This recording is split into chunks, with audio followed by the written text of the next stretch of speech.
The games we play are the stories we create. The fortress doors swing open. Every story is unique. And the sound of war drums rises. Sometimes our stories come to us when we least expect them.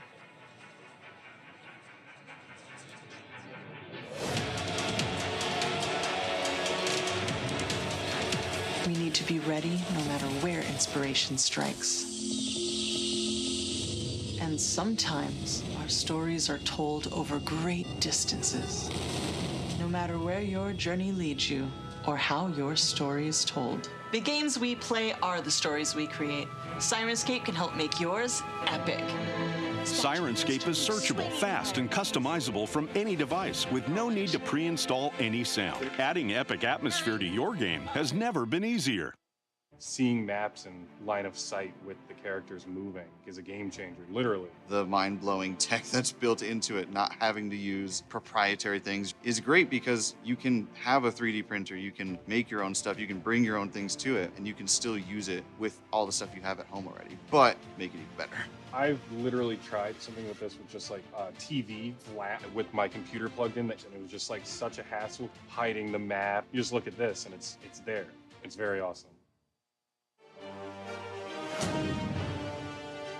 Welcome to Dwarven Forge. This is everything you need to know about our terrain in 60 seconds. Ready? Let's go. We hand sculpt our pieces for maximum detail and artistry, infusing passion into every millimeter of our work. Everything is available beautifully hand painted so you can start playing right away. Or you can choose unpainted to paint everything yourself. Our pieces are completely modular, so you can use the same sets to create a new adventure every time. Most pieces have embedded anchor magnets that affix to our terrain trays for secure building, and for revealing rooms as your players discover them. We create everything out of Dwarvenite, our top secret PVC formula that's nearly indestructible. We pack our pieces with as many features as possible, such as swappable LEDs to quickly change the look of your scene. We offer magnetic accessories to add flavor or increase the danger. A 1-inch tactical grid is sculpted into our floors, hidden in dungeon flagstones, natural rocks, or sticks and plants. In addition to sculpted pieces, we make terrain trays to use as a vibrant graphic base for your build. We offer a range of environments, including dungeons, caverns, cities, castles, sewers, forests, mountains, streets, burrows, ice, and hellscape. And that's just the beginning. We have a passionate fan base who can tell you all about it. And that's everything you need to know about Dwarven Forge in 60 seconds.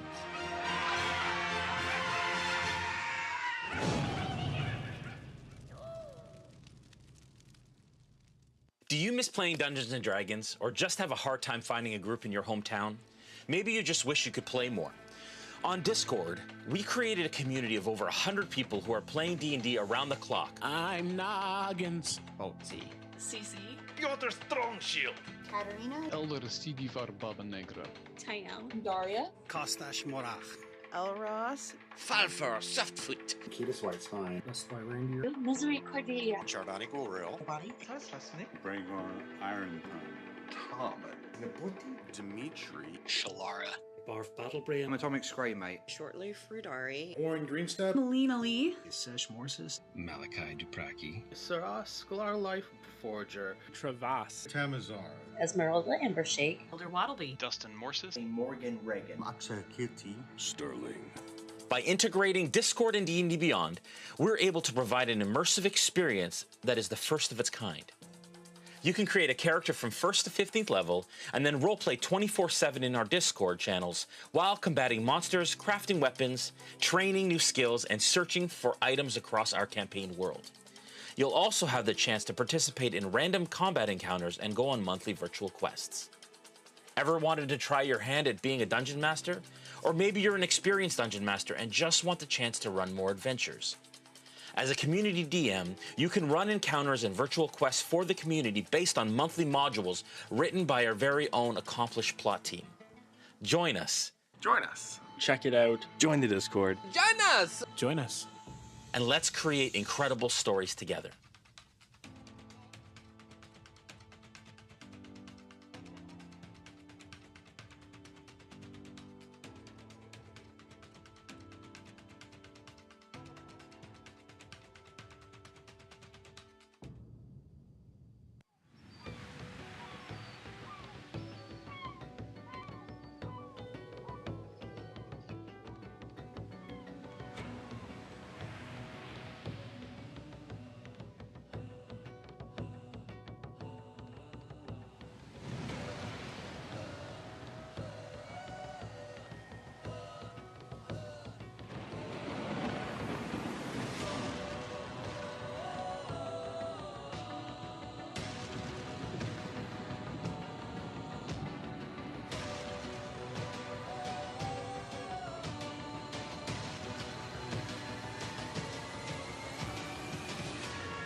Hello, everyone. Welcome to episode 8 of Tides of Wildmount. It is our official Tides of Wildmount campaign based in the world of Critical Role's Exandria.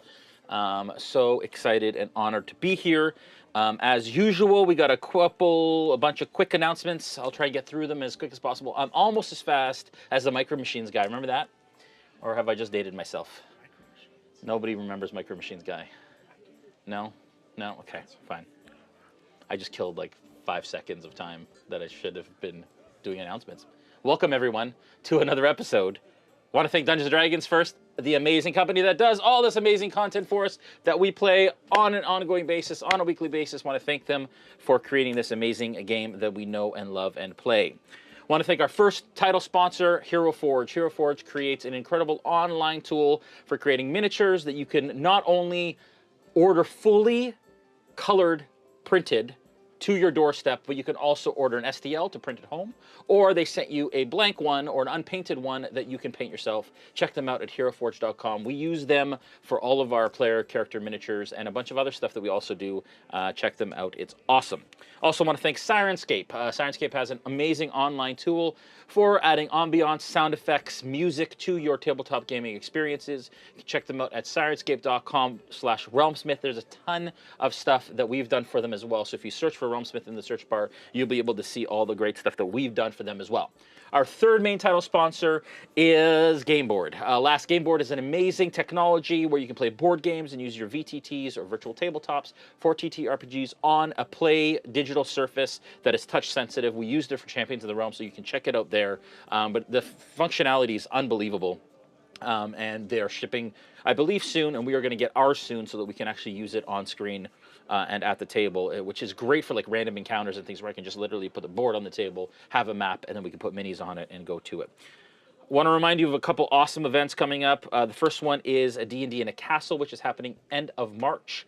You can sign up to play with me in a castle in England at Lumley Castle, actually. There's a ton of other awesome DMs there that you can hang out with and be a part of an amazing event. You can check that out at ddinacastle.com.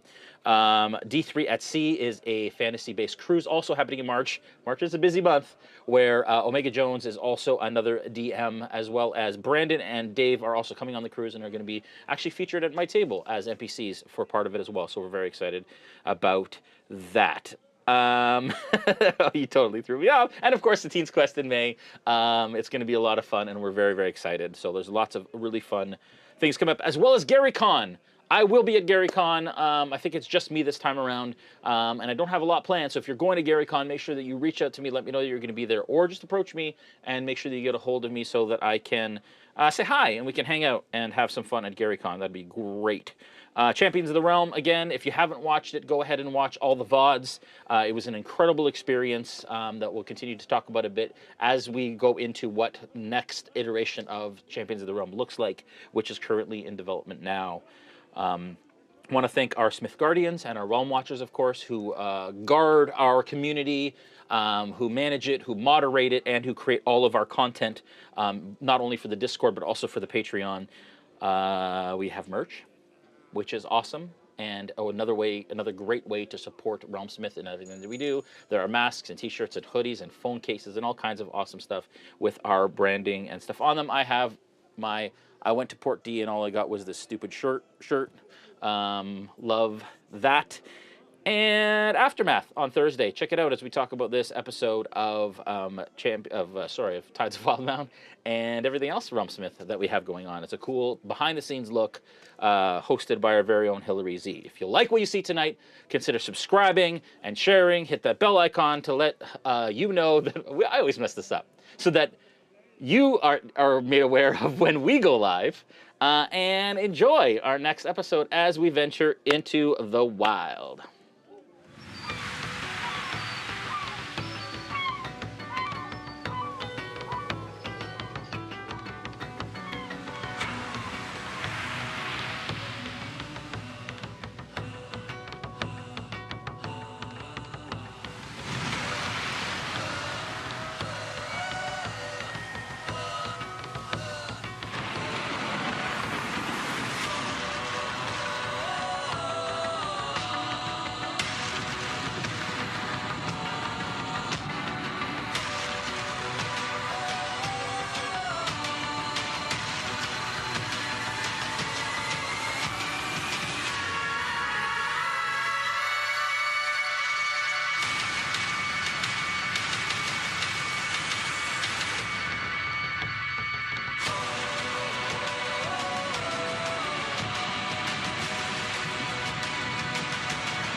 Hello!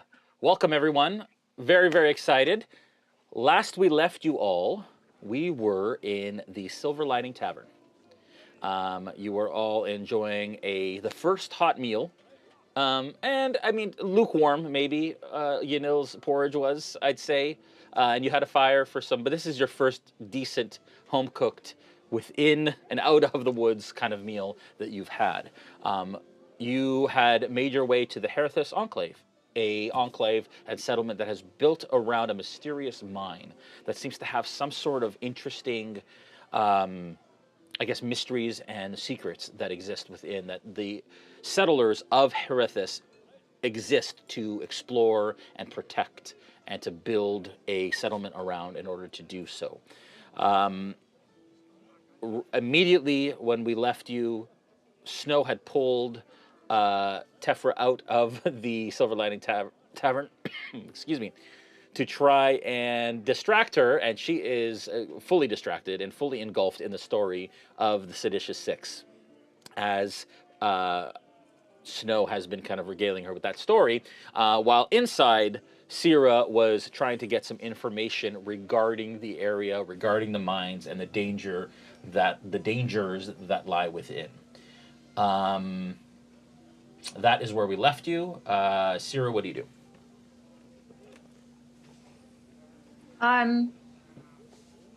I just wanted to ask one more time that gentleman who I'd bought a drink for, what do you think, I'm sorry, the name of the organization that is in town right now? What was it that Tefra is part of? Cerberus Assembly. The Cerberus Assembly? Cerberus Assembly, yeah. Okay. And well, you remember that you remember that he said that they have their fingers in everything. Like they have their hands and they control and they pull the strings. You're getting the idea that they're kind of a governing force of sorts, maybe magical in nature within the Empire. Mm-hmm. Well, do you have any idea what their motivations are? I ask the guardsman. Yeah, and he's like almost done that mug of Trost that you bought him. And he turns to you kind of lazily and he says, well, I mean, honestly, it's... they do convince those that they meet that they're here for good purposes and that they're here to protect the realm and the Empire from magical incursions and creatures and all of these sorts of things. And that's why they're here. Everything that's pulled from that mine, they get their hands on. But if you ask me, they're just a waste of time, frankly. I think they're just in it for themselves. But they haven't given any indication by action that they're probably not out for everybody's best interest? By reputation, I'd say. And he kind of looks over his shoulder to see who's watching, says, there's something serious happening here. Very serious. And I mean, like my guard buddy, Brian, last week, he was probably about my age, been in service 4 years. He went to sleep and he woke up like 10 years old. And 10 years older or 10 years old? No, like a kid. Ooh. And there's been rumors of like time shift bullcrap happening in this area. And people think maybe it's something in the mines, and I don't know what it is, but I saw it with my own eyes. Well, I think my friends and I have gotten ourselves into a bit of an agreement that I'm not sure we are really at task for. So, wish us luck. And I like set my mug down. Cheers. And he like, you put your mug down and he kind of cheers it and he like topples off the top of the bar and then like finishes the end of it and he puts it down. Okay, buddy. I just pat him on the shoulder. Yeah. You take care of yourself. All Thank you right. for. Of course. It was nice meeting you. And I head back over to the table. All right. At this point, what point is your story at, Snow? So there were these grung, I think they, and we're trying to make our way up to this thing. And it was so hot, and Okay, good. That's good. That's about halfway through the story. That's good. That's really good. Okay. And at this point, give me another insight check, Tefra. How much are you disclosing to Tefra regarding the Oracle and your mission and all that stuff? like nothing. Okay. Essentially, just like telling the story as though like these are the adventures that we have been on. But when it comes time for the Oracle stuff, I'll probably just gloss over it. Are you telling her that you found Yunil in the temple? No. No, okay. No. So, okay. Basically, just treat Yunil as somebody that we met along the way. Okay. Yeah. Cool. What's that insight check? Much better than last time. Okay. An 8. An 8. Oh. You are still pretty riveted. You were rolling like I was. So Sierra comes back to the table, and at this point, you're all kind of, halfway through your food, as it's been kind of sitting here. Gregory. Yes.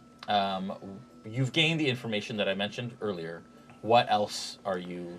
What are your In intentions? my travels around the enclave, I will pass by the Silver Linings Inn. Yeah. And I'm assuming there's like windows and stuff. Tavern, yeah. I will just try to, leisure up beside one of the windows just to kind of take a peek inside. Obviously noticing that Tefra and Snow are outside. Yeah. But I'll just, not trying to be seen. Just peek inside to see if the rest of the party's in there. Okay, so you see them. Mm-hmm. Okay, give me a stealth check if you're trying to be careful.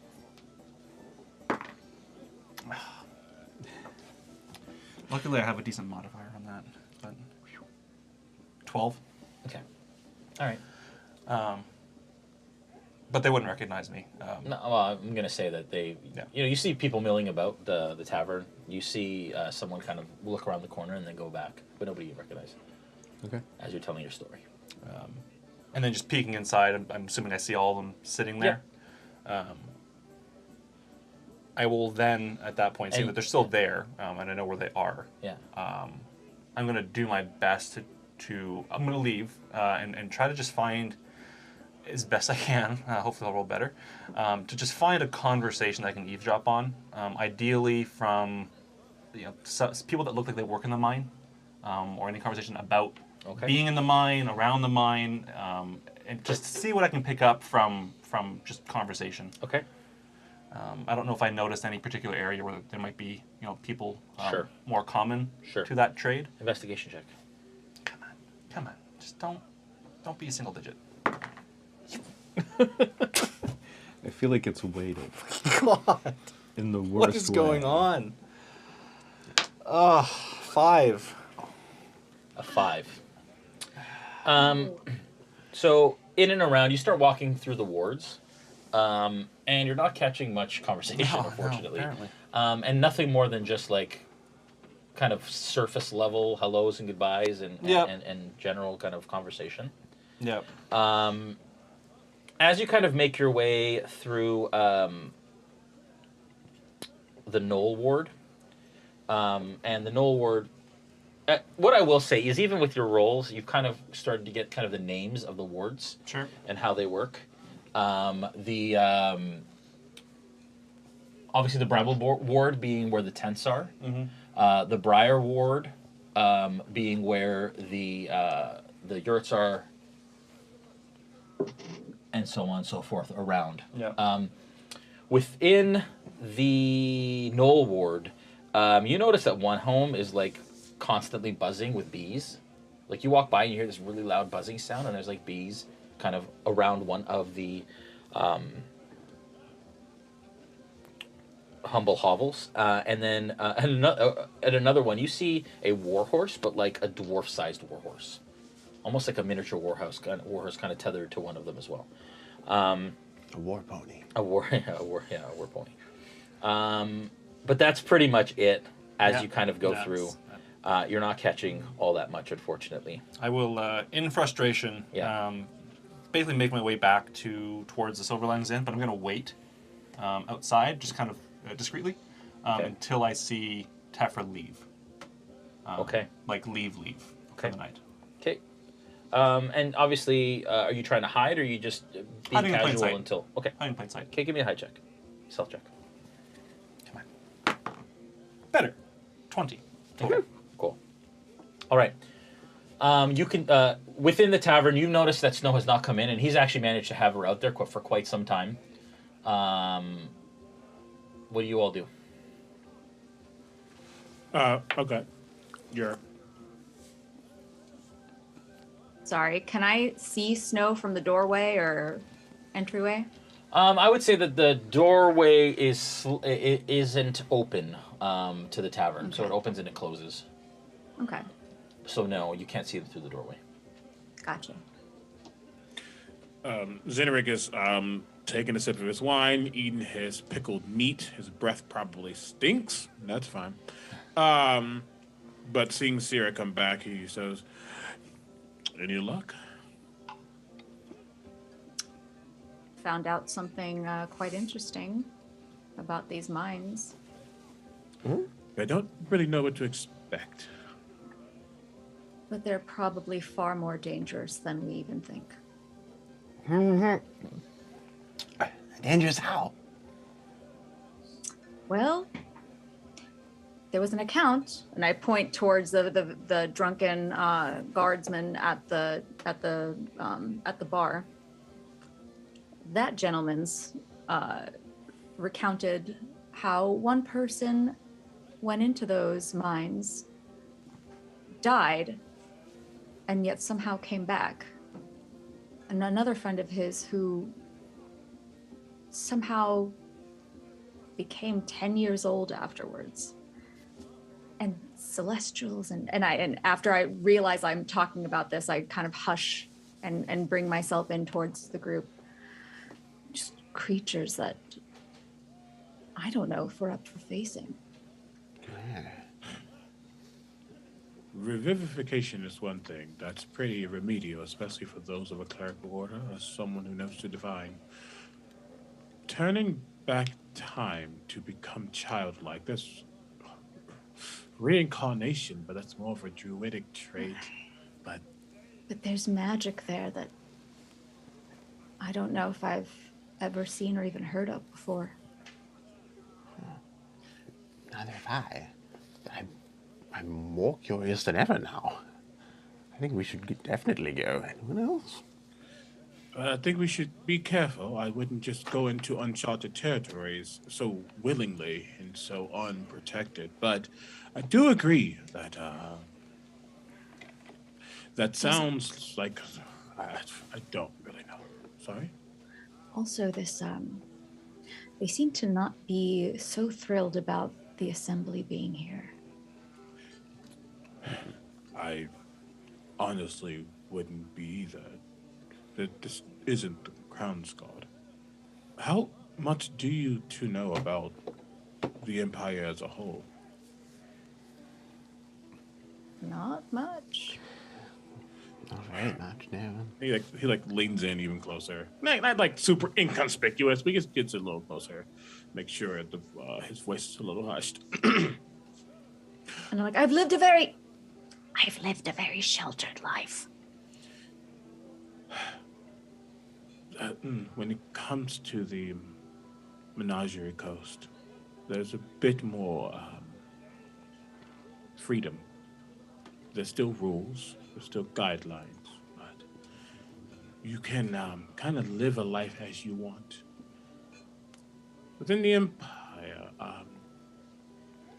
you just come to know and come to understand from a very early age that there are those who want to uphold the peace and keep things orderly.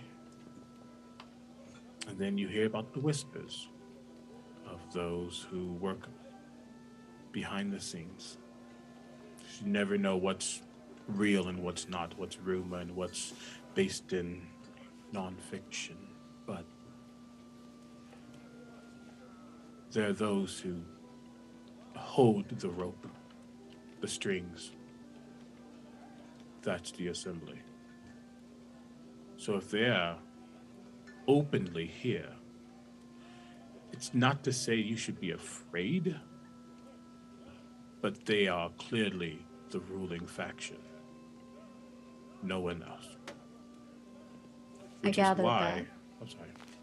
No, I gathered that from our conversation. Which is why I, being the only one here other than Gregory, with a ounce of connection to the Empire, which is why I made sure, at least for now, this group isn't seen as a threat. Because it doesn't matter if the Crown's Guard thinks you're a threat. It truly doesn't even matter if the King thinks you're a threat. If the Assembly believes you to be a threat, that's a problem.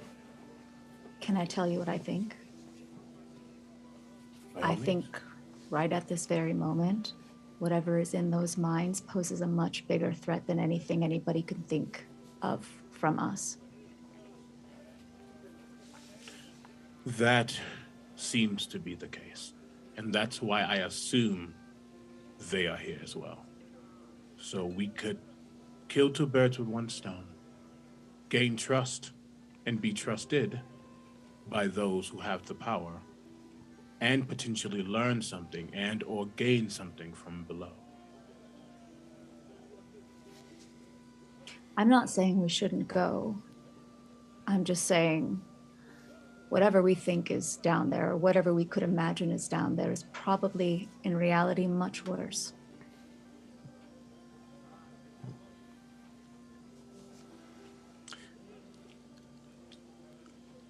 I am inclined to agree. Yes, well, but I don't see us saying no as an answer. I think you might be right. Because even if we attempt and are able to leave with our lives, at least trying will be one step towards redeeming our names.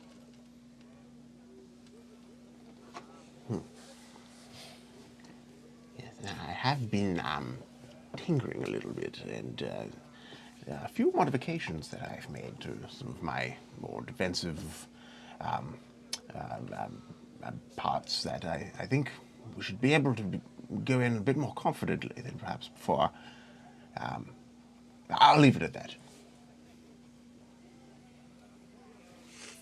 I trust you. You seem to be quite capable with your hands and your mind. Oh, thank you. And I sent a mage hand out to do a bow. But for now, the food's getting cold, and we could go tonight, but what time is it? I would say by this point it's about dinner time, I'd say. Okay.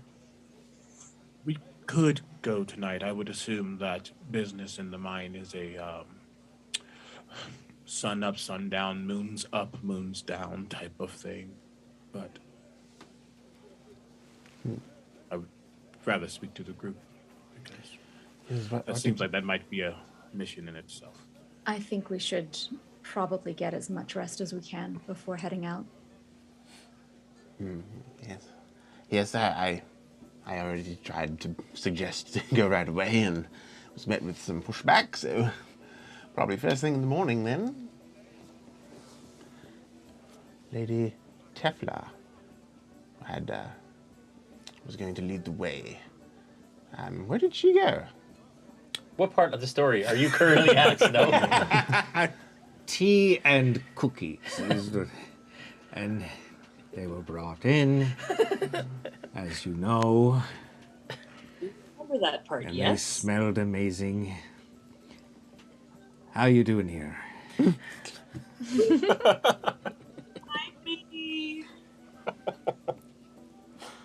My stomach growls very, very loudly.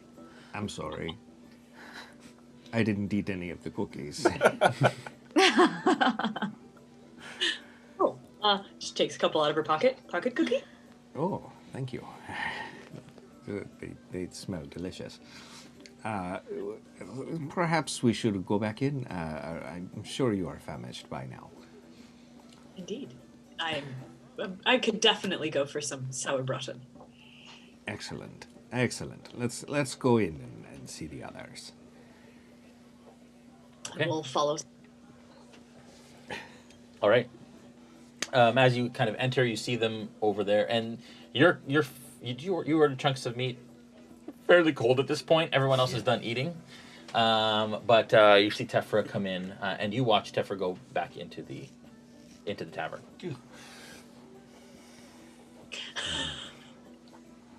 What do you all do? I'll sit down at the table and lean in Sierra's direction and give a wink, probably not directly at her, maybe to the side a little bit. I would, as soon as Snow walks in, I want to telepathically just say, perhaps we'll fill you in once we retire to our rooms. I can respond to that with thinking or... Just, yeah. Okay. Thank you. I would very much appreciate that.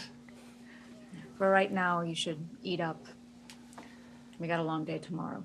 I've already got a chunk of meat on a fork or whatever, and just did you want eating me it without slicing it. Did you want me to warm that for you? It's been sitting a little bit. Would you please? And I don't know how high the ceilings are. Bonfire. I'll hold it up with a mage hand and then just bonfire, but then I'll put it out right away. Okay, Arcana check. Just a little. To see how well you can control this. Okay. This mini bonfire. We leave stories. 26. Okay, with the 26, you do exactly what you were supposed to do. And as you do that, people kind of like jump kind of around you at the tables around because they felt the heat of it, but you did it so fast that nobody quite understood what you did, and they kind of go back to there. Enjoy. Excellent. Thank you. It's awesome. So, I believe we have decided to take a rest tonight, sleep off our travels, and then first thing in the morning, perhaps second thing in the morning if you want to get some breakfast, head down and see what is down there. Oh, that is most exciting and wonderful to hear. I greatly look forward to our expedition, and I apologize, I kind of lost track of time. It was a riveting story, but I really must retire. I have some things to do to prepare this evening. But maybe tomorrow we can share some more stories. In the meantime, enjoy the enclave for the evening, and I will see you on the morrow. Should we meet you somewhere? You can meet me either at my office or at the entrance to the mine, whichever you prefer. Meet you at the entrance, then. We will see you there. Say the East Crane. East.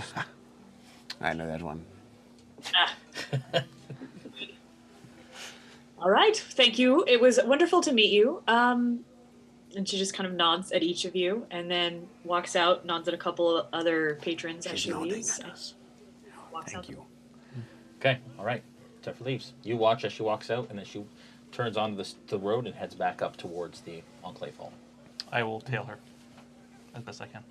Okay, stealth check. My passive perception sucks. 15, even. 15, what's your passive perception? Not 15. Okay. So you managed to tail her. Where do you go, Tephra? I head right back to the government building that you guys first saw me in. And she goes up the stairs and into the doors. Do I see anything around where I could possibly see into her office window? You knew that the office window was up in like northwest end of the building. Yeah. And I mean the walls are sheer. There's nothing that you can climb unless you climb the walls themselves. She had a window. But... Yeah, that's. I go back to the inn and meet up with the group. Okay. You walk in, Yeah, I find a quiet space, Okay. kind of compose myself, Okay. and then I will re-enter. Okay. You all watch as Gregory comes back into the building. And I'll just slowly make my way over to the table and... Oh, hello. If I may sort of sit down here? Yeah, we were going to order you something, but we didn't know what you were going to have. I'll order some food once she comes back round. All right.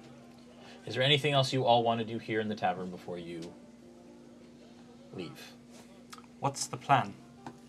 I would say we should pack up our things and leave first thing in the morning. Well, you're halfway there. First thing in the morning, yes.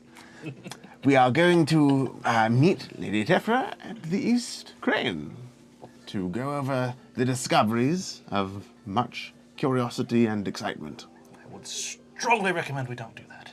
Well, my curiosity is stronger. That's such a good line. We can't trust her. Whatever she wants, whatever we're supposed to go and do in this mine for her, for this enclave, there's something else to it. And For once, I agree with you. I don't actually think we'll come out of there. The Cerberus Assembly uses people. We are disposable. We're not part of this enclave. She will as quickly dispose of us as she will use us. We should pack up and leave first thing in the morning. Well, what if we go there, we look around, we look at what they have, and once we just look, then we can go. Just look. I don't think it's a good idea. If your curiosity is that strong, then all I would say is we should make sure we do not agree to go into those mines. And make it very clear that we can help, possibly in any other way, indirectly, not going in those mines and not doing precisely what Tefra has asked us to do. What if by saying no and refusing, they just turn us in?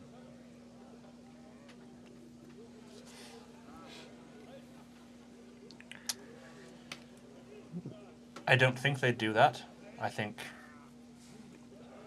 they don't want to cause any sort of ruckus or draw any unwanted attention to whatever's happening here.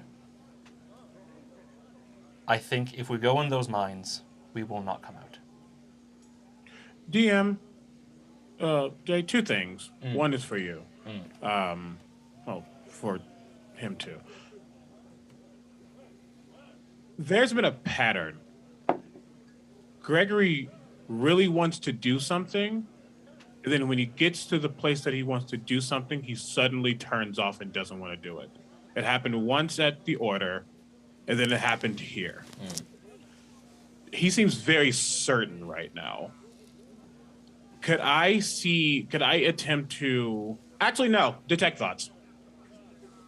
Okay. I'm not probing, but just Just immediate surface level? thoughts of Yeah, one surface level thoughts. Yeah. I'm not going to try to leave it to an insight roll. Seething rage and disdain and disgust towards Tefra and the Cerberus Assembly in general. You get the sense that the anger is rooted in pain, like emotional pain and damage. Okay. Noted. I don't pry. I don't go in. Okay. That's just not the smartest thing to do probably right now. But he just watches and says,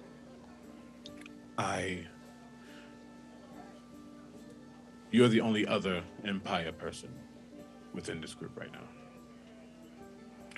And however much I believe you to make interesting decisions, I do believe you are very smart. And that is very clear by the ability you have to create things that are quite rare. Something, the knowledge, many people don't have. So, I take it that you are not a fool. If we say no, yes, we probably could leave this place. And yes, we probably wouldn't be immediately followed. But you know them, and I get closer, just a little quieter. But you and I both know that they would make your life a living hell if they wanted to. And they right now have the means to do so. You are aiding and abetting fugitives. As am I. Then we leave now. And the same thing happens.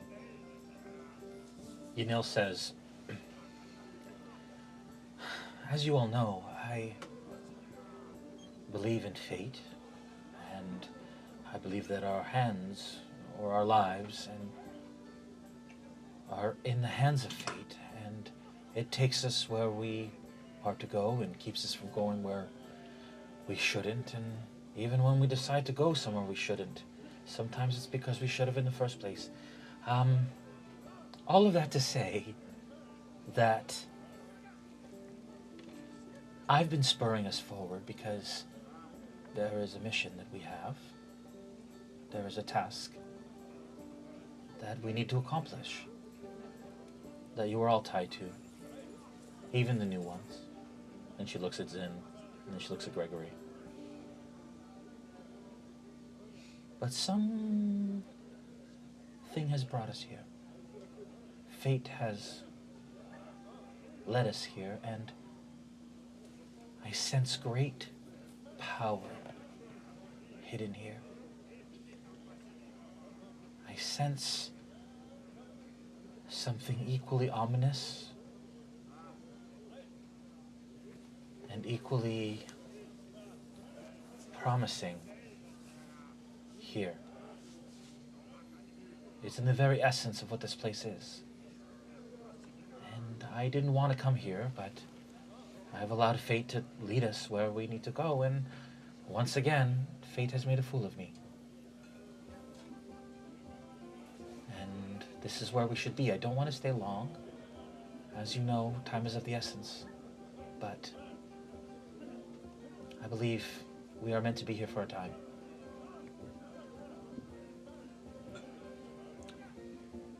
The assembly is calculated. Everything they do. We are, at this point, not read in. We don't know anything else other than they want us to go in. The more we learn, the more of a liability we are. If we leave now, there's no reason for them to come after us. We don't know anything. You've spoken and, made your claim to your side of the story about what the Six did in the Menagerie Coast. And at the end of the day, it's what happened in the Menagerie Coast. The Cerberus Assembly shouldn't care for what happened there. And yet the first thing they said when they met us was called us by the name they were called. They're informed. That alone should scare all of you. They know way more about any of us than they should. Then that also should inform you that they have the means to do as they please. If they didn't know, we could leave and be on our very way.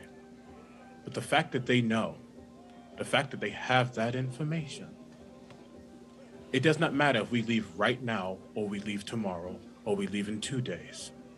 If we don't at least go along with this and make them believe that we are not a threat, or we have something to run from, then they have no reason to follow any of you, at least not yet. But if we leave now, say no to this, and they really want us to not say no, you truly believe you won't be followed. I don't know your story.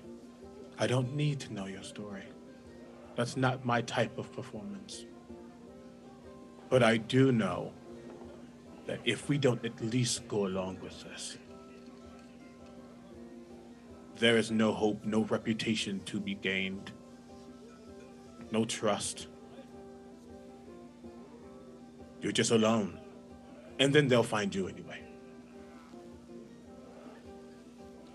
I wholeheartedly disagree. I believe we'll be more of a loose end if we go along with it, but if this is what you all want to do, you agreed to help me, so I will help you. I just want you to know I think it is a mistake, and I think we will not come out of those mines if we go into them. Whether by the hands of whatever's in that mine or by the hands of the Cerberus Assembly and this Tefra, if that's even her real name. I don't think it's going to bode well for us.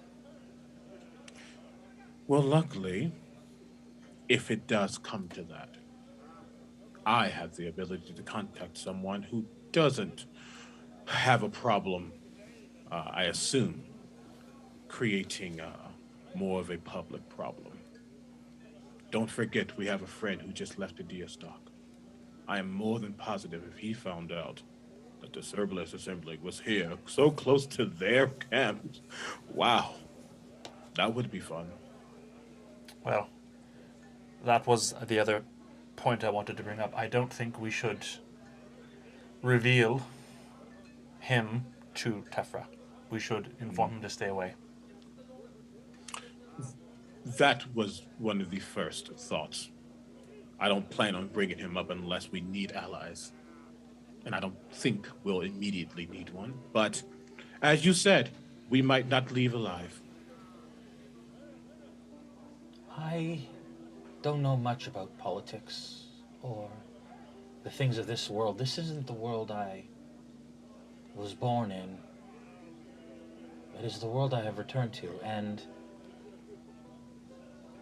the reality is, and I don't mean to be harsh, is that our lives are but mere grains of sand on a beach.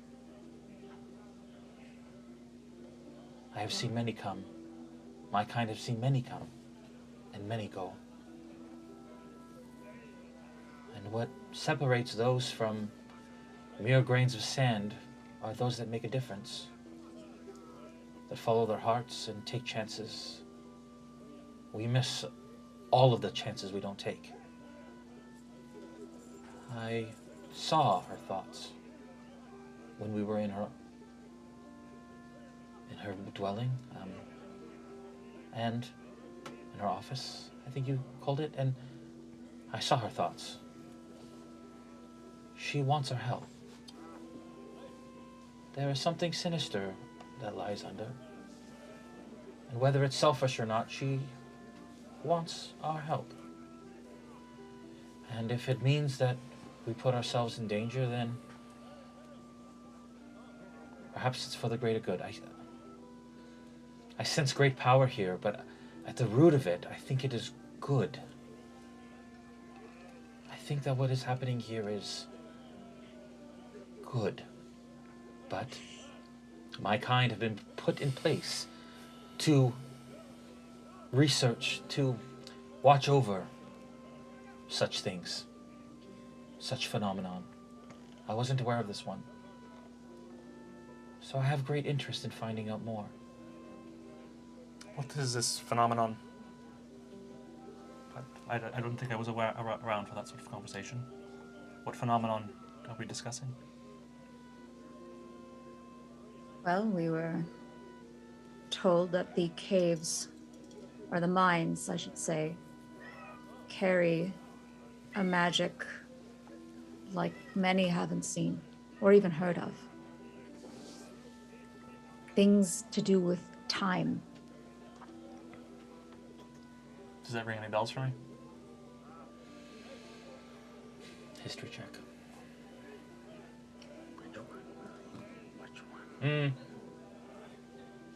Or Arcana.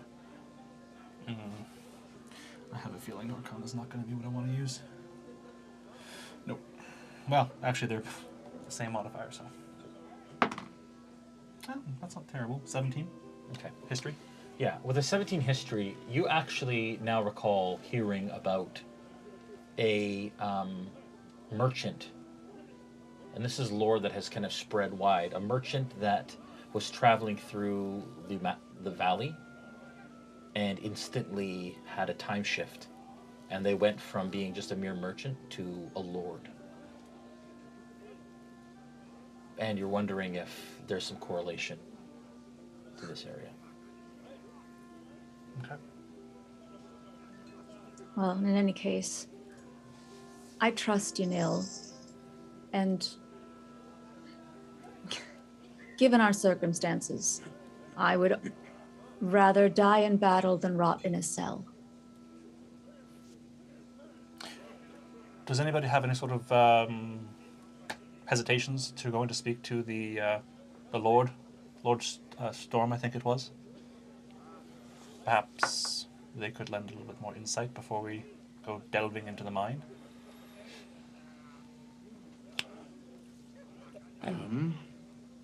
I've heard of a story about this sort of timey-wimey stuff, about a child that just became a lord in an instant.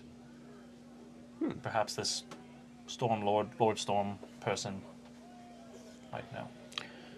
It's a lot of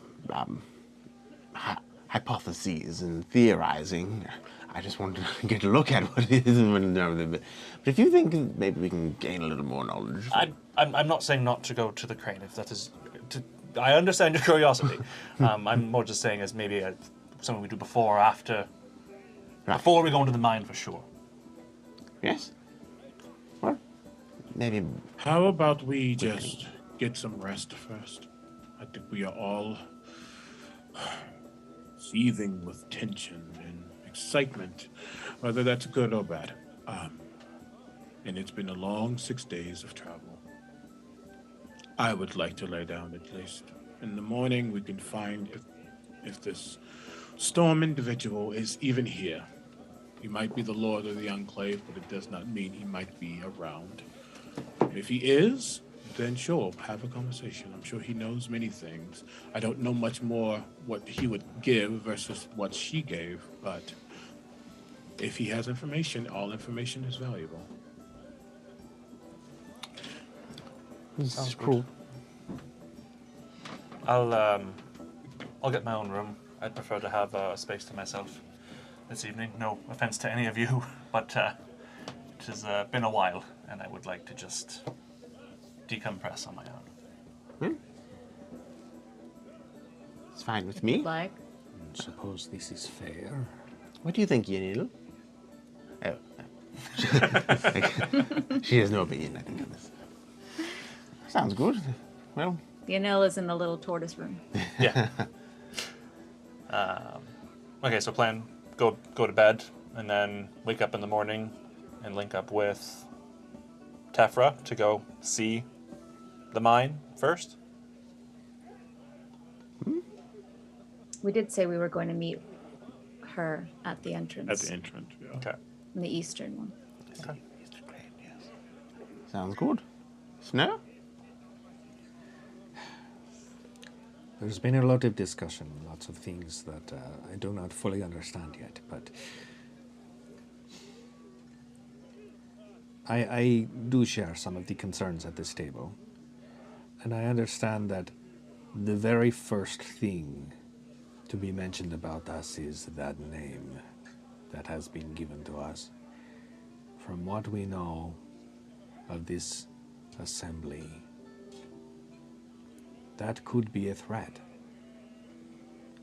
But Yanil seems to be very positive that there is something for us to do here. I'm inclined to follow what she says. I think maybe it is the right thing to do. So we are going to speak with this leader. I mean, the only time we'd have to do it is tonight. It is the only time. Did we sort of make a plan in terms of a time when we're going to meet with Tefra? Perhaps we could just see and swing by this Lord Storm's place before? We said potentially we wanted to get breakfast, so I would assume that's at least about, I don't know, a couple of hours after sunrise, when sun begins to form. Well, I have no problem waking up a little early, so we can, at least whoever else wants to come, try to have a conversation with this Yes. Lord. I'm always up for waking up early for the sake of knowledge. And perhaps we should eat breakfast along the way. I suppose if Yanil would provide some porridge. We could walk and eat at the same time. I don't see why we couldn't just get some, food to go from behind the bar instead of the porridge. Not that the porridge is bad, Take your silence as you're okay with that. Do you think it was odd that she wanted to know so much about us? That is from my understanding of the Cerberus Assembly, and mind you, I have a decent understanding of what they do, but it's not complete. But they are gatherers of information for the use of influence and manipulation and power. It does not surprise me that they would know who you are. Well, I mean, it's not like we told her our life story or anything. I don't think you need to. I think she'd find it regardless. I am certain that there is an amount that she already knew. I did tell her quite a bit, but not the whole truth, and not the whole story. We must be dodgy about certain details, especially when it comes to Yanil. She is in our protection, and nobody needs to know about the details. I think you should all come up with a different name for yourselves other than the Seditious Six, because that's horrible. We didn't give it to ourselves in the first place. I understand that. I'm saying give yourselves a name that's better and more uplifting, like the Serene Six or the Savvy Six or something. That's We're not even better. 6 people most of the time. 1, 2, 3, 4, 2. Yanil. Well, if you include me, that's 6, but I understand. Okay, well, it's lucky. That's not usually the case. It should be the Fantastic Five, or. But what if we're not 5? It has to be a thing where we could be interchangeable with our name. Like, the name shouldn't have numbers in it. Yes. Are we married to? Are we married to dropping seditious? I think you should definitely drop Seditious. Seditious has some negativity. I do it, and plus there's the whole you're a bunch of murderers that's been attached to the Seditious sort of name. So. We are not murderers. I'm saying that sort of perception has been created. Yes. With that name. It's just an unfortunate side effect. Or like the Groovy Group or something. What is groovy? I don't know. It just sounded really good. It's a texture. Like as in a groove. It's a texture like bark on a tree. It's groovy. He's right. Why would you call yourself that? It sounds nice. It's no. Next, what else do we have? What are some of your exploits? What are some of the great things that you've done? Oh, yes, we had helmets underwater once. Yes, the wet willies. And we're done. I don't know if that's better or worse. So the new name of our group is the Wet Willies. No. All right. I will leave. Well, it's a floating list. We can come up with things. You've been awfully quiet, Yanil. Yes. Yes. What do you think of the Wet Willies as a name for the group? It's fine. It's not helping us.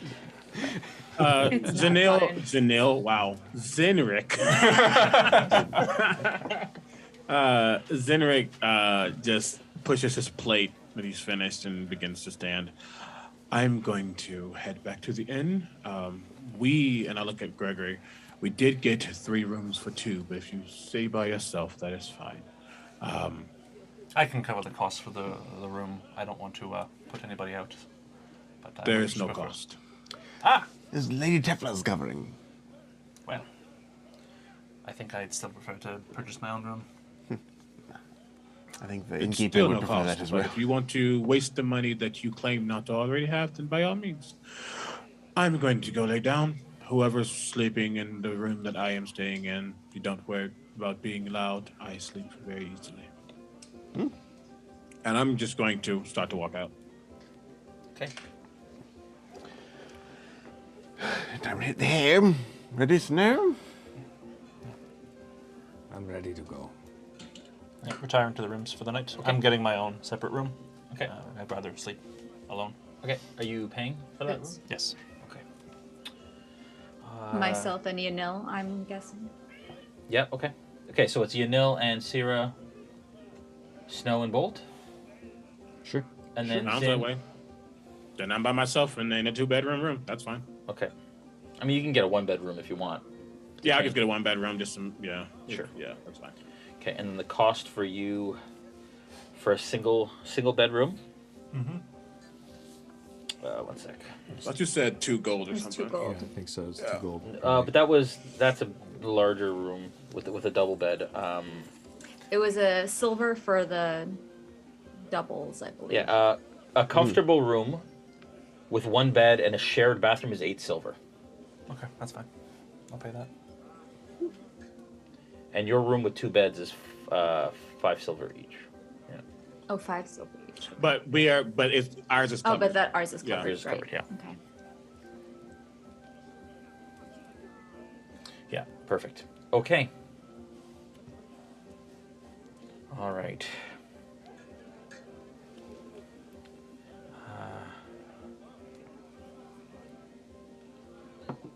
All right. Okay, you all settle in for the evening. We change Siren's Gate because you're no longer.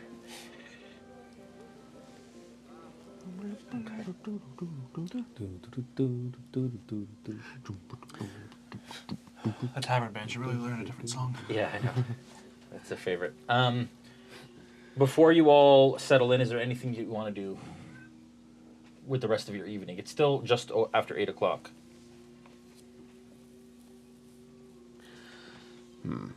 I will be tinkering away at my armor and things. Okay. Just before bed. Okay. All right. I'll be thinking about how good it would feel to kill the Plant King. Okay. Good. I'm assuming that takes up a lot of your time. It occupies my mind. Let's put it that way. I just spending some time taking apart my pepper box, cleaning it, making sure that it doesn't tried everything I can do to minimize how much it misfires. Okay. As it were, before turning in. Okay. I'm singing in the shower really loud, really loud. And yeah, you all, it's kind of a communal bath area where people take like it's a shared bath area. But yeah, that's great. Awesome.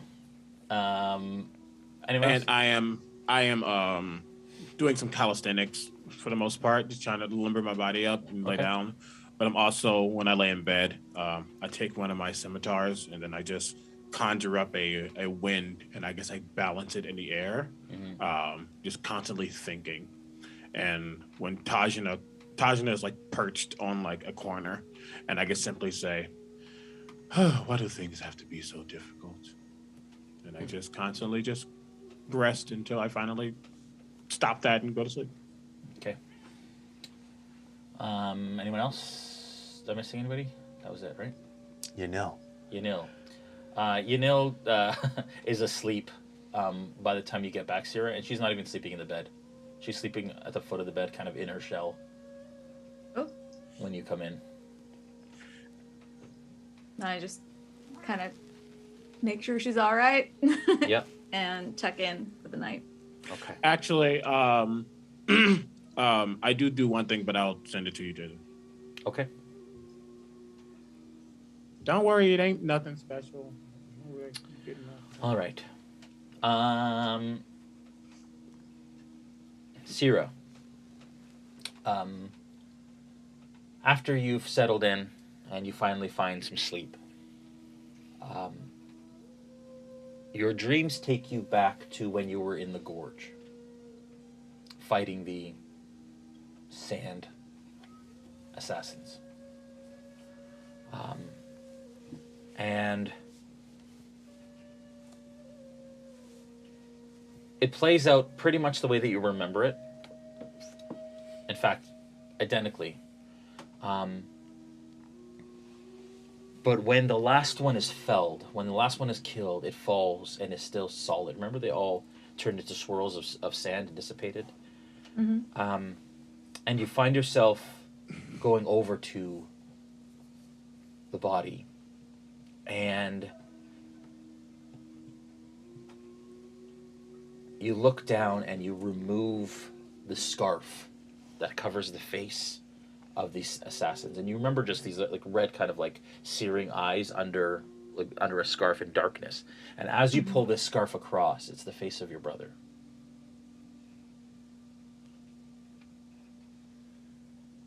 This is the one that's dead in the dream on the floor. It's one of the assassins. And as you pull the scarf across and you recognize the visage of your brother, it kind of like dissolves into sand and kind of blows away. Immediately from behind you, you feel a searing heat at your back. And you think you feel protected. And you feel a hand on your shoulder. Warm, gentle, loving. And as the final grains of sand blow away from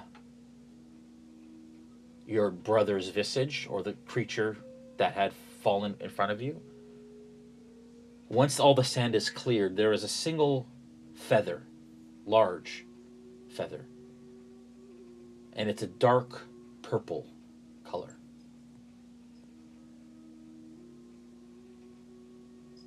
Can I pick it up? Yeah. You reach down and you pick it up, and it's about this big. And as you look at it, it all of a sudden bursts into flames, and then dissipates away. And then you come out of your dream. And I'm going to say your dream ends in the morning when everybody's waking, so we'll get back to you. Okay. Bolt, your dreams take you back to a very dark time. And you find yourself curled up on the stone floor of your dwelling. You feel the pain of what you had just done to yourself. It's very clear, it's very memorable. And as you kind of lie in a pool of your own blood, the roof of your home destroyed, missing. The distant sound of wings kind of surrounded by flame in the rubble that exists from the attack on your home. And then you feel the hands of strangers, and as you kind of go in and out of this dream, you remember that there were people there. You don't remember who they were, that kind of ushered you out of this dwelling. And you remember being kind of led through the streets, and there's screaming and there's crying and there's rubble everywhere. And you feel your own blood kind of dripping down the back of your legs as you're kind of ushered through, and the pain and embarrassment of what you just did in order to be able to survive the time that's coming. But then also the rage and anger of what you've been forced to do because of what has happened to your home. And you feel it begin to, again, as you've sensed before in a dream, it begins to well up, it begins to build, it begins to cast this shadow of hate and within your gut almost. And then you come out of that as well. Gregory, you dream And you don't remember what the dream was. But you come out of it, and it's still dark in the room. But you feel yourself looking around at the people that... Sorry, you're not looking around. You wake up, because you're not in a room with anybody else. Yeah. You're alone. And you can't help but feel in this moment, not only physically alone, because there's nobody else in the room, but alone even amongst your friends or the current group that you're a part of. You get the sense that if anyone knew some of the truths that you hold,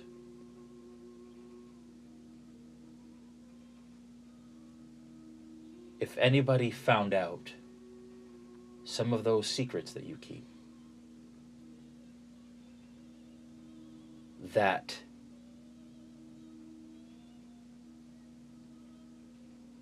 you'd be judged by them.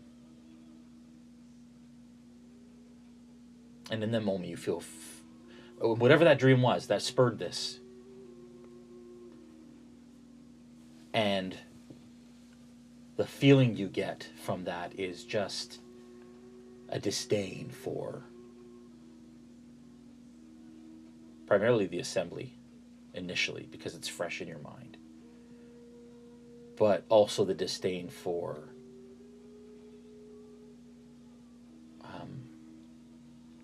the organization that is the Empire, the disdain for those that would judge you for what you can't control. Okay. When I wake up, I'll just I'll pull the pepper box out from under my pillow where I kept it, and just sit, trying and knowing that it's futile because I've done this many times before, but trying to remember.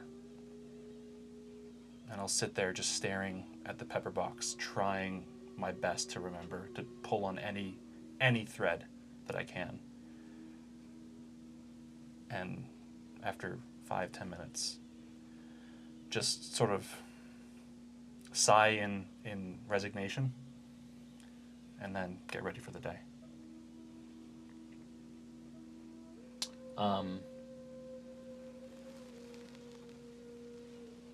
When you try and remember what your dream was about, and you try and remember kind of what that is, can you give me a wisdom save, please? Sure. Jesus. I swear the dice these past couple weeks.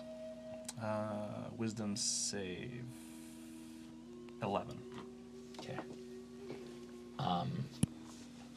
One theme comes to mind, and that is betrayal. Okay. If I can, when I latch on to that theme, I'll try to remember my past and see if any threads come to me on that note of betrayal. Yeah, you get the sense with that roll that it's current. Okay. And not even current, but future. Okay. Okay. All right. Okay. All right, you all wake. Sierra, you seemingly not having woken during the night during your dream, actually wake up in the morning after that dream, or nightmare, or whatever you want to call it. And as you wake, Yunil is already up, and she is sitting on the floor, meditating, it seems.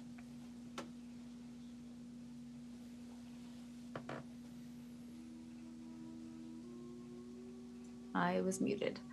I don't want to disturb her, so I'm just sort of like tiptoeing around and gathering my belongings and but I'll wait for her to meet with the group. Okay. Or I think I'll leave her. I think she would know we're going down for breakfast, so I head my way. I make my way down. Okay. All right. You all sort of start to stir and start to gather your things. I'm assuming you put your armor on as you know that you're probably going into the mines today.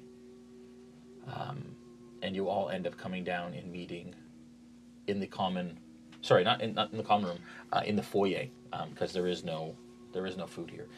You do see some fruit, some more fresh bread, some more Mertesian mud, but which is coffee. It's called mud because it's a thick, dark roast. And you all kind of meet in that foyer, and you all each come down. And there's like a sitting area. There's like a bench on the left, and there's two like high back seated chairs on the other side. And you start to kind of nibble at the food, whoever wants to. Is there anything that anybody does prior to coming down from their rooms? Well, I was wondering if it'd be possible to try to go see the Stormlord, or the Lord Storm. Yeah. Not Stormlord, Lord Storm, before we go meet Tefra, if it's possible. I don't know timing, if there's time, but... Okay. But prior to leaving your rooms, is there anything that you want to do in your rooms that would delay you from all kind of meeting more or less at the same time? No. Okay. All right. You all prep your things, you gather your things, and you all meet in the foyer. Where to? Well, what's the plan, folks? How long do you reckon it would take us to get to the Lord Storm's house? I'd say we should probably put aside at least an hour. Do we even know where it is? It would be helpful to ask, unless it is a big sign that says the abode of Lord Storm. True. So there's more larger dwellings that were off to the one side. I would imagine Just go to the innkeeper. Excuse me. Sorry, Gregory here. The Lord Storm, does he reside here or somewhere nearby that we could possibly go and pop in? Say hello? Yes. He's not seen a lot. I know that he has an office at Enclave Hall, and he has a manor, a dwelling, west of the Enclave, but it's nobody really goes there or bothers him. He's a busy person. That's okay. Any sort of distinguishing features to identify his home? Is it like a big white, home red? in the woods? In the woods? Walled, yes. So it's not inside the Enclave? No, it's not. No, it's just off outside the Enclave, just slightly. Northwest, I've been told. I've never seen it. So so he's not the lord for this Yes, he is. He just doesn't live in this. Right. I see. That's peculiar. Yes. Okay. Will you all be staying another night on the house? You will be informed later if that's fine. We can't. Yes, for now, and if not, we will inform you so the rooms don't get taken. Wonderful. Perfect. Another night. That's great. I will wait with bated breath. I'm sure you will. So, the hall, if he has an office, I don't think we should be going into the woods to search for a home. Was the hall the same place that Tefra was in? Probably. It seems to be the central governing hub. I don't think it's a Cerberus-only place. I guess assume she has an office. Right. Might as well start there then. See if he's in. I doubt it. He wasn't there yesterday, and I doubt he's going to be there this morning. To be fair, we didn't check. And I personally prefer to have this conversation with him, not right in the same building where the Cerberus Assembly operates. So I will just sort of retract my request to go and speak with him. We can just go die in the mines together. Better together than There's alone. a clear, confused exasperation upon his face, but he says nothing about it. He just, to the mine entrance then. Yes, the East Crane, I believe. Yes. Lead on. All right. As you exit the load. I'm assuming you all had kind of a continental breakfast within the foyer of the load. Some fresh bread, some butter, some bread, some Marquesian mud, and some fruit. And so you head out on the south of the load along the road to the east, heading north through the doorway in the palisade, and step into the mine area. Is there anything that you are not bringing with you when you enter this area? Oh, I'm so sorry, Jason. That was something I planned on doing, and it totally flipped my mind. Yeah. The item the thing that I received, I want to open it in the evening. I mean, in the morning. Okay. If it's too late, then it's fine. But I planned on opening it, and I totally forgot to mention it. Okay. All right. Okay, I'm sending it to you. Okay.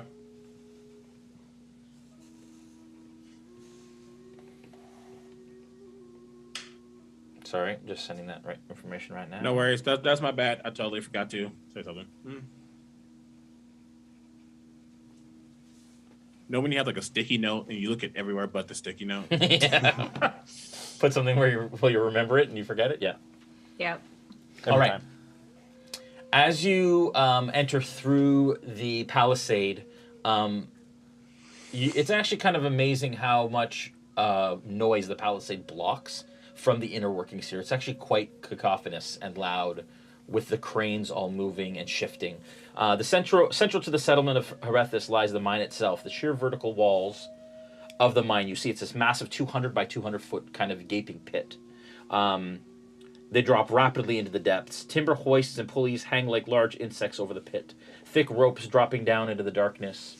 Horse teams work in conjunction with these timber giants, as well as some of the cranes, to raise and lower the miners in cage-like lifts. And you see one of the cages are actually like aloft in one of them, and there's a big rope that kind of extends down into the pit right now from the two cranes. Stored around the pit's edge, large, neatly arranged piles of rough stone await transport. Alongside these stand carts and barrels of the precious platinum. Surrounding the mine is a large reinforced timber palisade that I mentioned before, protecting both the workers and the precious ore. Two large manned guard towers, each standing near one of the two access gates. Keep an eye on both the mines and the surrounding paths. And you can see that one of the guards kind of looks, two of the guards, one in each tower, look inward, and two of them look outward. So it's being protected from the outside, and it's also being watched from the inside. And you watch as on the east gate, on the east crane, there is a large gray-skinned individual who stands, bald, who stands kind of in, or sits, I should say, kind of in the middle of this massive wheel at the base of the crane. And anybody who has seen a ship's wharf, or anybody who's been in the Menagerie Coast and has been around large docks, that's how the cranes are operated, is that a large individual sits inside and actually moves it like a hamster wheel and then hoists it up and hoists it down. And sometimes that happens, sometimes it's drawn by horses, but this individual, this one specifically, is operated in that manner. That's it. You guys proceed to the east crane, and at the foot of the east crane, you see Tefra standing there. As she greets you. Oh, you're muted. Come on over. Good morning. I was starting to worry that maybe you weren't going to get here, but I am very excited to see that you're here. Well, I'm very excited to see what is here. We're here. I'm so glad you are. Is there anything that I can maybe answer for you before we go into the mines? This is an interesting place, and I'm sure you have many questions. How often have you been inside this mine? A handful of times. Usually the people that do the majority of the actual study there just kind of come and tell me what's going on, but I've been there a handful of times. It is an unpredictable place.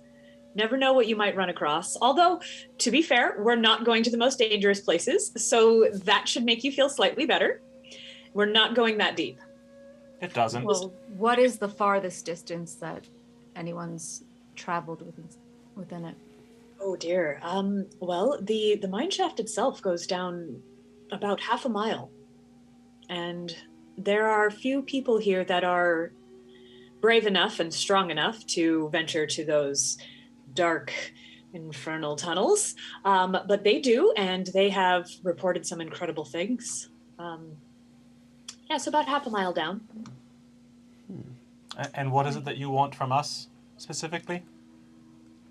Well, I am hoping that maybe your group expertise, and particularly Bolts, I believe you said your name was, you seem to have an understanding of mechanical devices, and I'm wondering if maybe you can provide some more insight on some strange things we found there.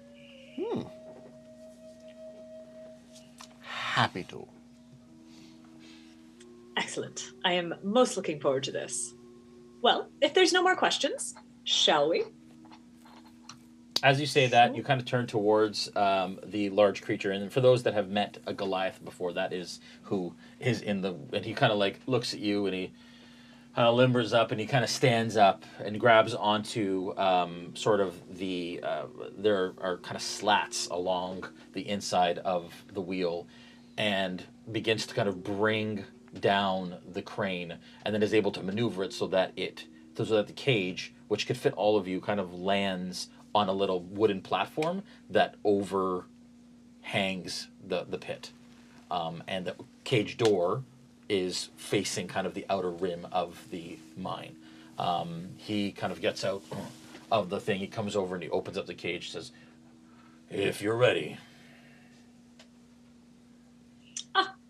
Thank you. Come on. Everyone now.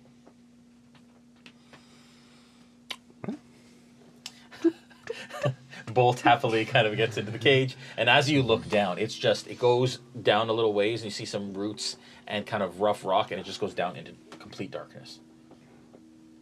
Then we'll get on to the the shaft. I will make note of specific locations of how many guards, where, what they're armed with, specifically the mechanism for how this elevator thing works, before stepping on, and I'm just going to unclip my holster. Okay. I just kind of have it ready. For those with dark vision, is there anything of note that we could see on the way down? Yeah, this goes past your dark vision. Even at the edge of the furthest dark vision that you have, it's just darkness beyond. Okay. But nothing along the rocks, nothing unnatural. Okay. How long is the trip down, Lady Deathflower? Seems like a long way. Well, it depends on where we're going. Today, our ride should be maybe 10, 15 minutes. That's not too bad. Is that right, Jay?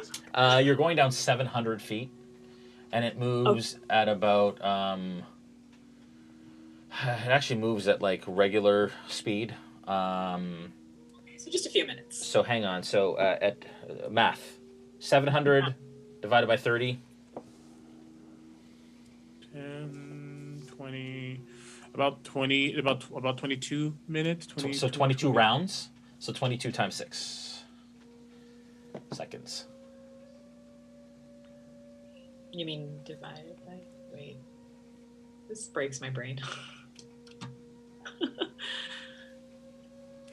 That's 132 seconds. You said about 30. You said about 30 feet per round.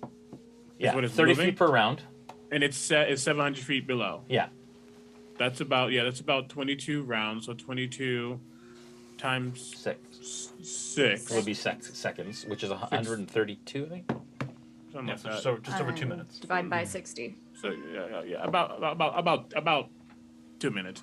Yeah. We really should have settled on travel time before we did this. We haven't quite done that yet. Is it only 2 minutes, really, to travel 700 feet? If you're going at 30 feet, yeah. 30. If it's only, I was thinking it was much more than 700 feet. So if it's only 700 feet, yeah, that's not 700 to 800. Yeah, it's about 800 feet. So let's say 5 to 10 minutes, just because I don't know if it would move 30 seconds. It goes slower. Yeah. It probably goes like 15. Yeah. Yeah. Yeah. I'd say it's pretty slow. Yeah. Yeah. We'll figure it out. That's something we actually owe the Discord, is the travel time down into the mines. I just realized when you said that, I was like, we haven't figured that out yet.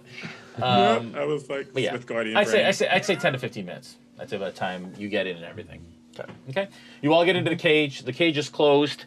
It's latched from the inside, so you're able to kind of like secure it and latch it yourselves as you get in. And then the Goliath gets back in and it hoists up a bit, and you feel it kind of swaying under your feet, and then it kind of like pivots and starts to kind of go over the big gaping space, and you all kind of look over, and it's complete darkness, and it shakes and then begins to slowly lower into the depths. And that is where we're going to take a break for this evening, and we will be right back. We'll take a short 10-minute break, not even, and we'll be right back.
And we're back. All right.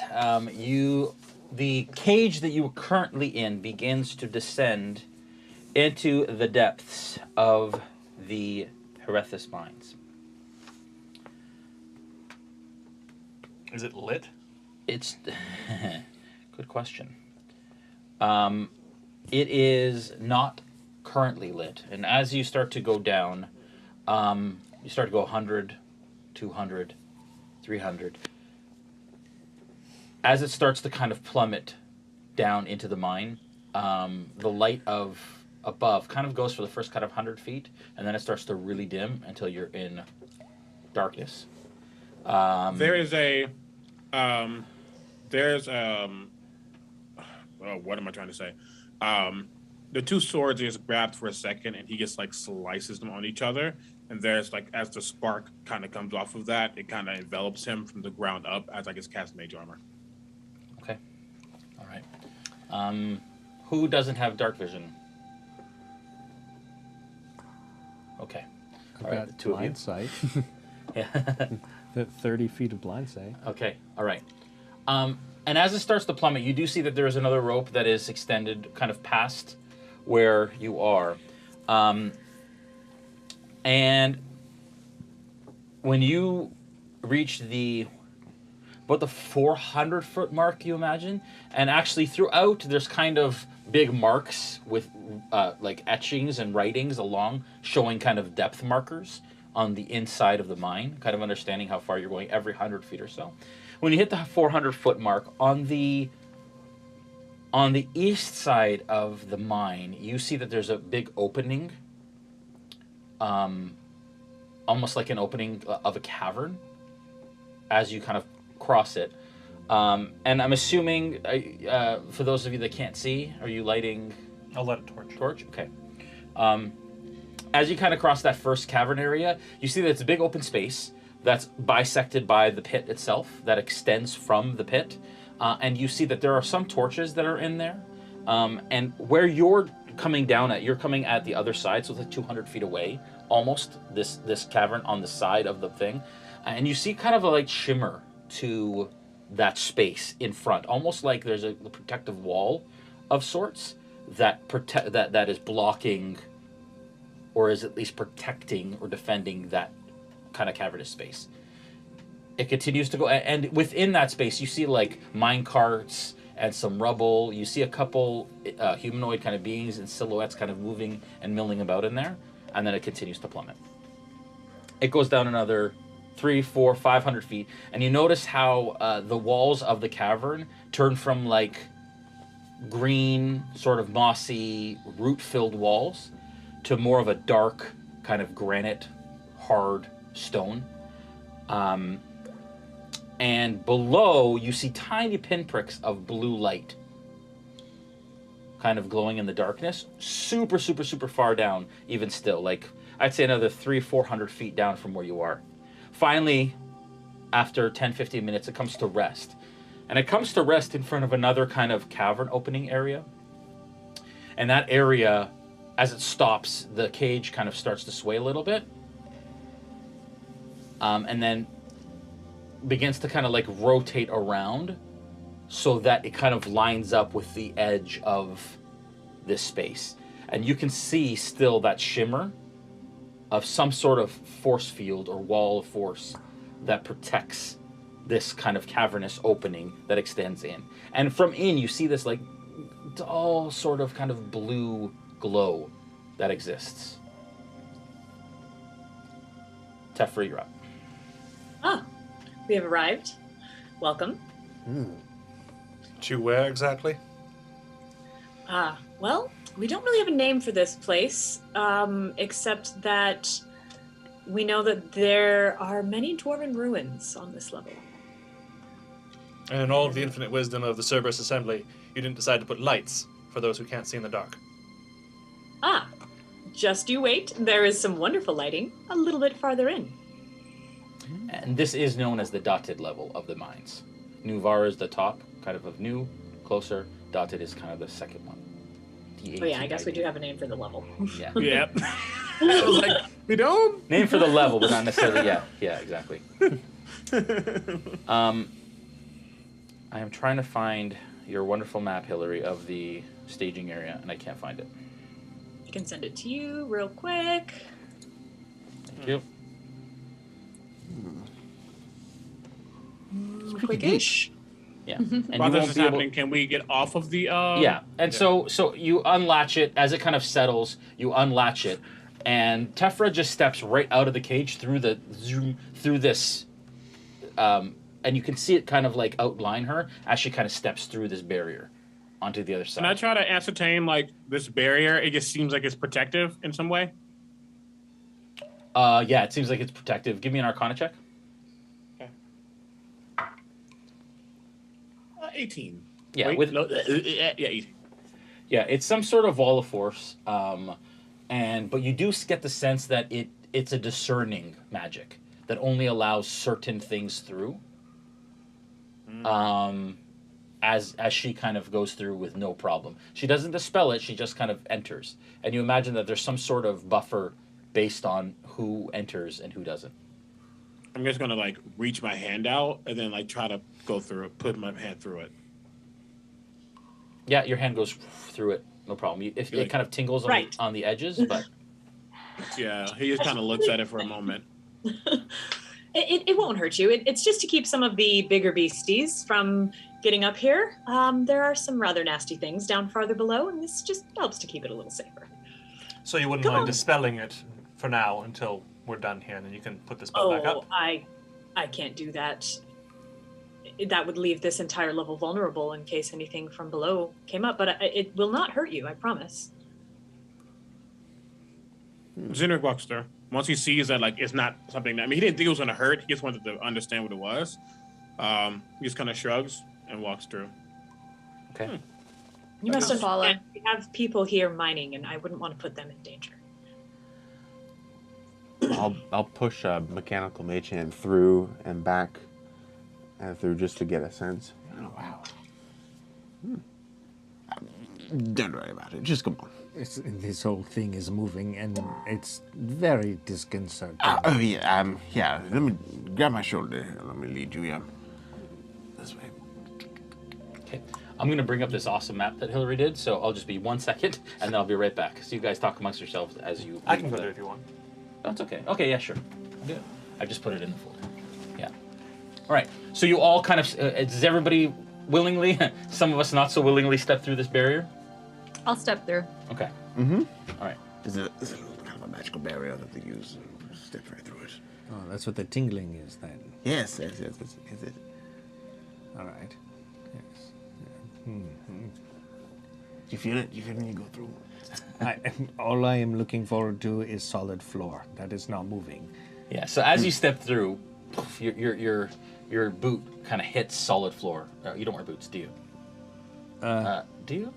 That's a good question. I know you don't. You're mini. You don't. So you don't. Yeah. And as you step onto this kind of solid granite floor, you all look around, and there's just like light blue, kind of like the light at my DM station here. But the idea is that there's this light blue glow that emanates from some of the things in here, and immediately those of you who would recognize dwarven architecture, it's very clear that this at some point was an ancient dwarven staging area.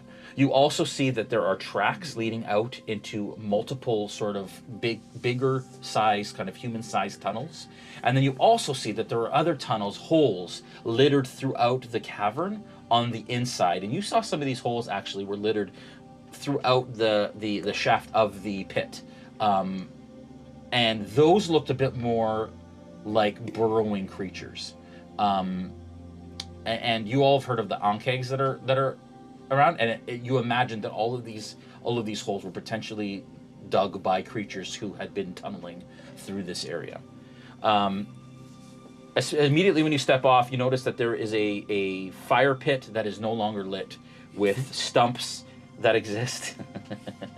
I kind of see where this is going. Yes, Bolt?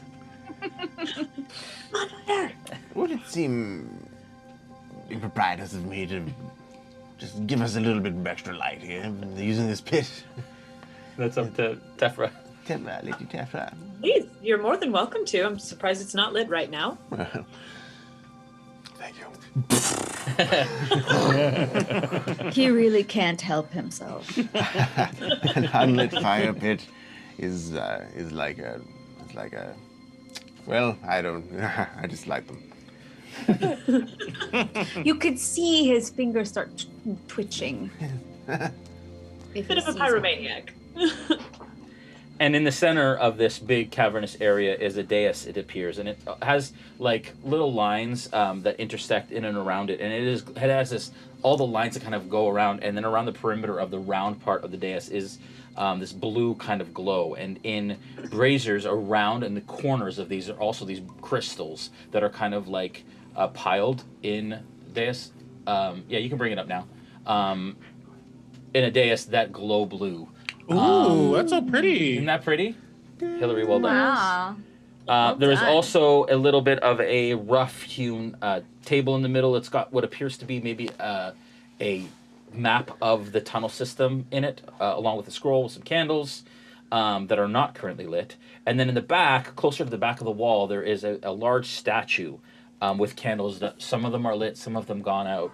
But it seems to be maybe some sort of dwarven lord or leader of some sort that has been immortalized. Other than that, there's just strewn rubble along the walls. There are mining carts with mining tools and these tracks that kind of go through these dwarven archways that exist that lead out. And there's 3 tunnels specifically that lead out in 3 different directions that you can see there. Okay, thanks, Savannah. Tefra, lead the way. So we have discovered a great many things, and I'm talking while I'm like kind of going down one of the hallways. Yeah. We've discovered a great many things here. Of course, the platinum was the first thing that interested us, but the further we delved, the more mysteries we discovered.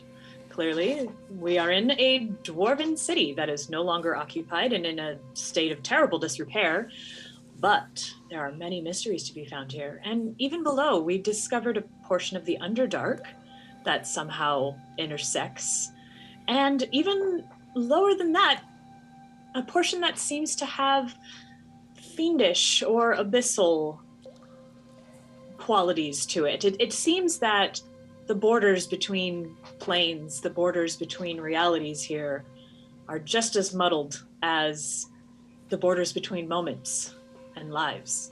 It's quite fascinating, but just you wait until I show you what I have to show you.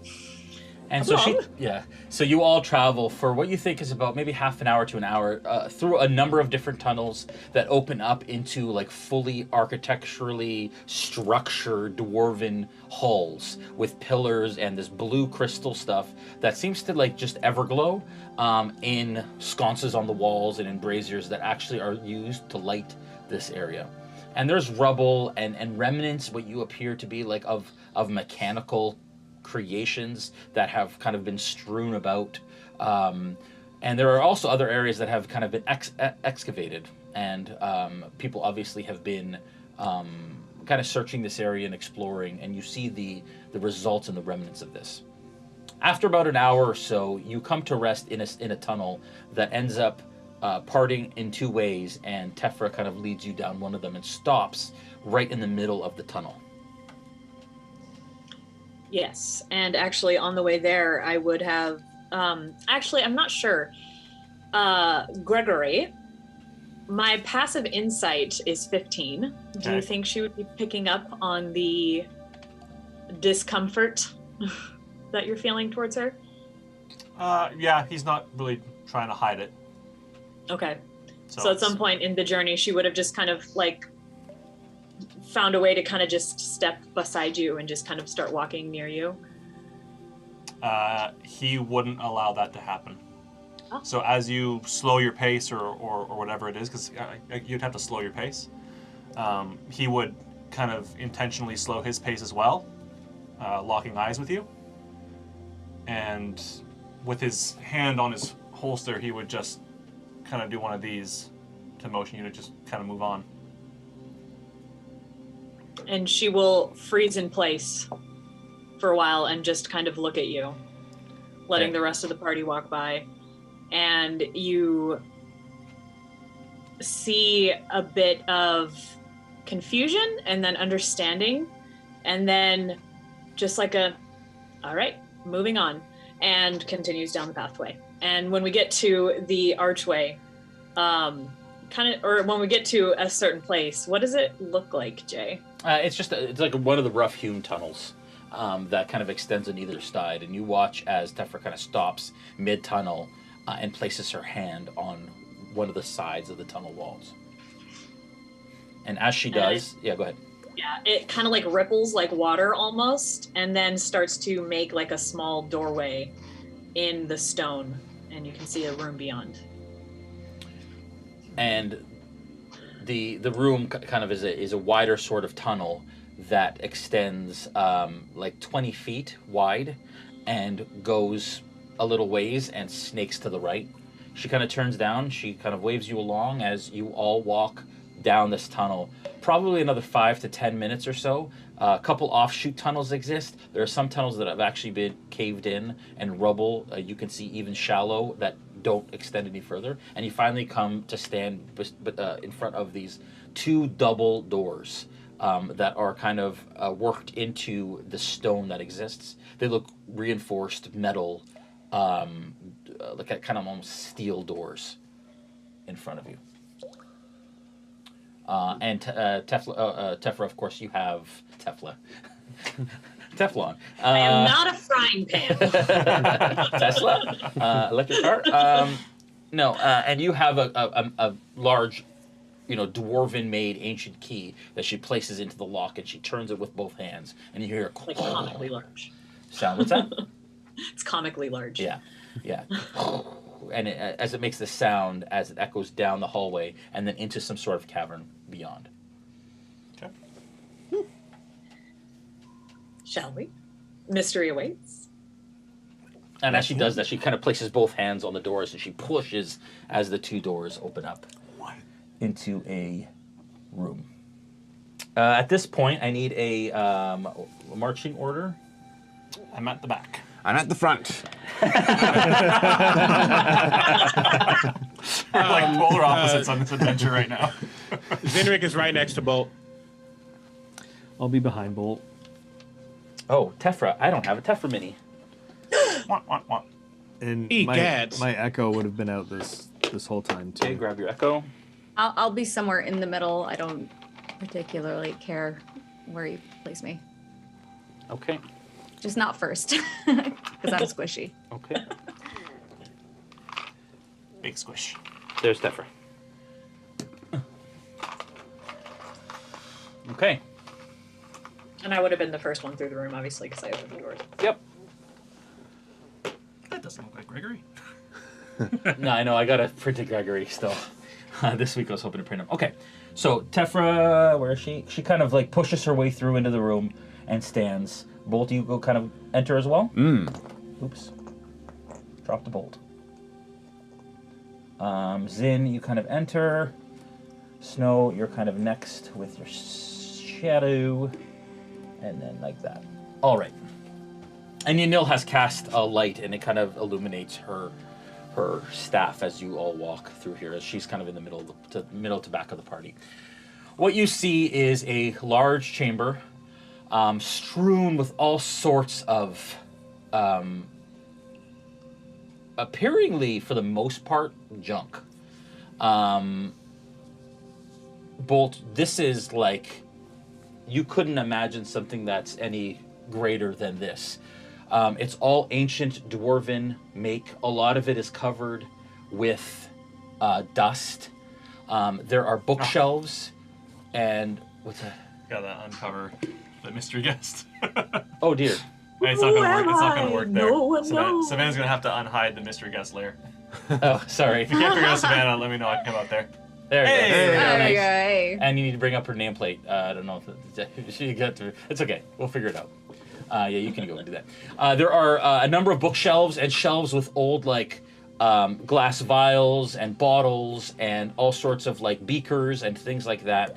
There are desks full of books stacked, in many different piles, along with different instruments and tools. And it very much appears, and there's a bit of a forge in the back, it very much appears like a dwarven laboratory slash workshop that is sprawling with all sorts of oddities and interesting machinations. The back actually here stands what appears to be a golem of sorts that is like half built, that is missing an arm and missing a leg, and kind of its internals are all exposed, wires and sinew kind of sticking out of it, as if it was kind of abandoned in the middle of its construction.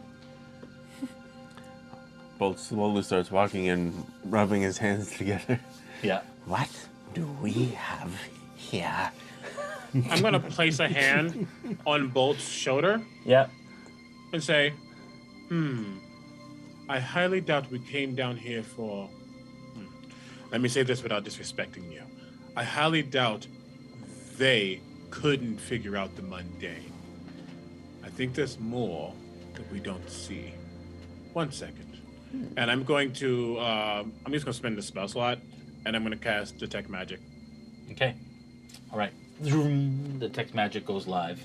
And as you look around, there isn't much that is magical in this place. The one thing that you notice that is there is a big, well, actually, I don't have it here. I will grab it real quick. There is a bit of a vat in the corner with that glows this kind of magical glow of energy. I don't know where it is. And it is in this back corner here beside the crates. And that glows very, very clearly. Does it give me a vibe? Does it give me like conjuration, evocation, things of that nature? Protective different? Nature. Protective. Yeah. And it's just a vat of liquid, open top vat of liquid that is glowing.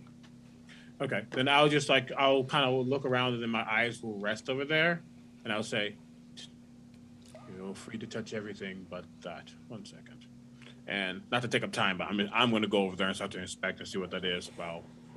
Okay. Anything else happens. Okay. No problem. I'm just going to start in, let's see, this corner right here. Okay, where do you move to? I'll go right to this closest table. Yeah.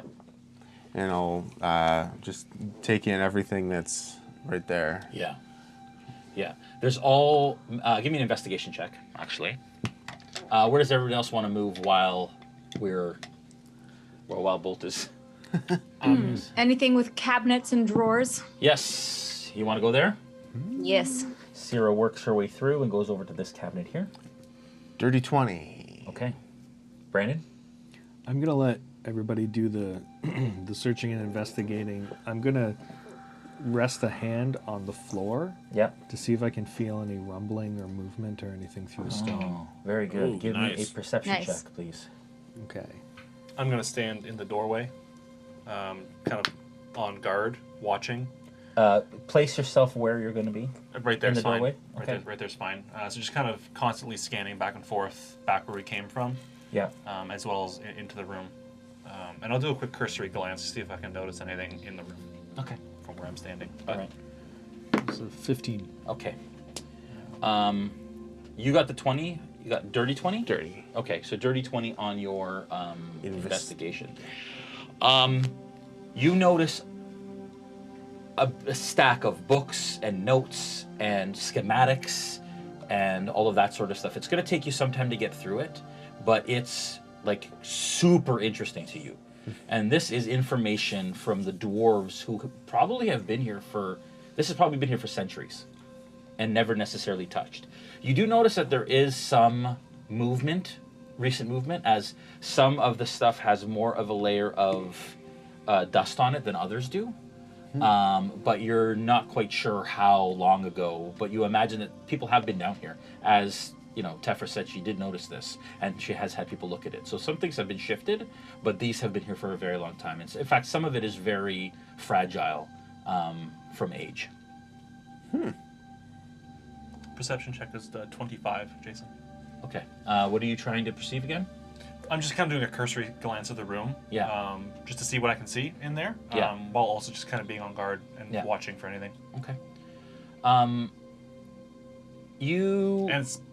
also specifically watching Tefra. Okay. And Tefra just stands. And Tefra, what do you do? What are you doing during this time? I'm kind of watching Bolt with like giddy excitement, almost like just kind of seeing what he's gonna do. But I am also a little bit more on edge. I kind of like keep looking out like towards the door.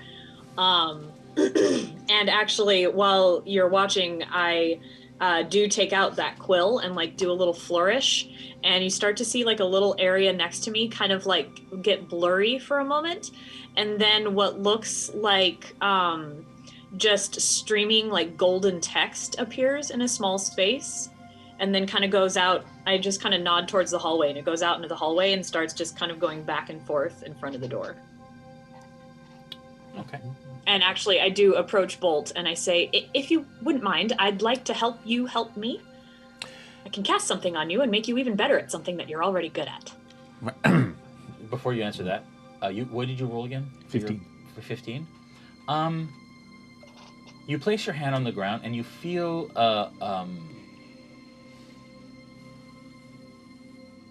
a slight rumble, but you're not sure if that's just the natural energy or feeling of the place, or if it's caused by anything unnatural or not.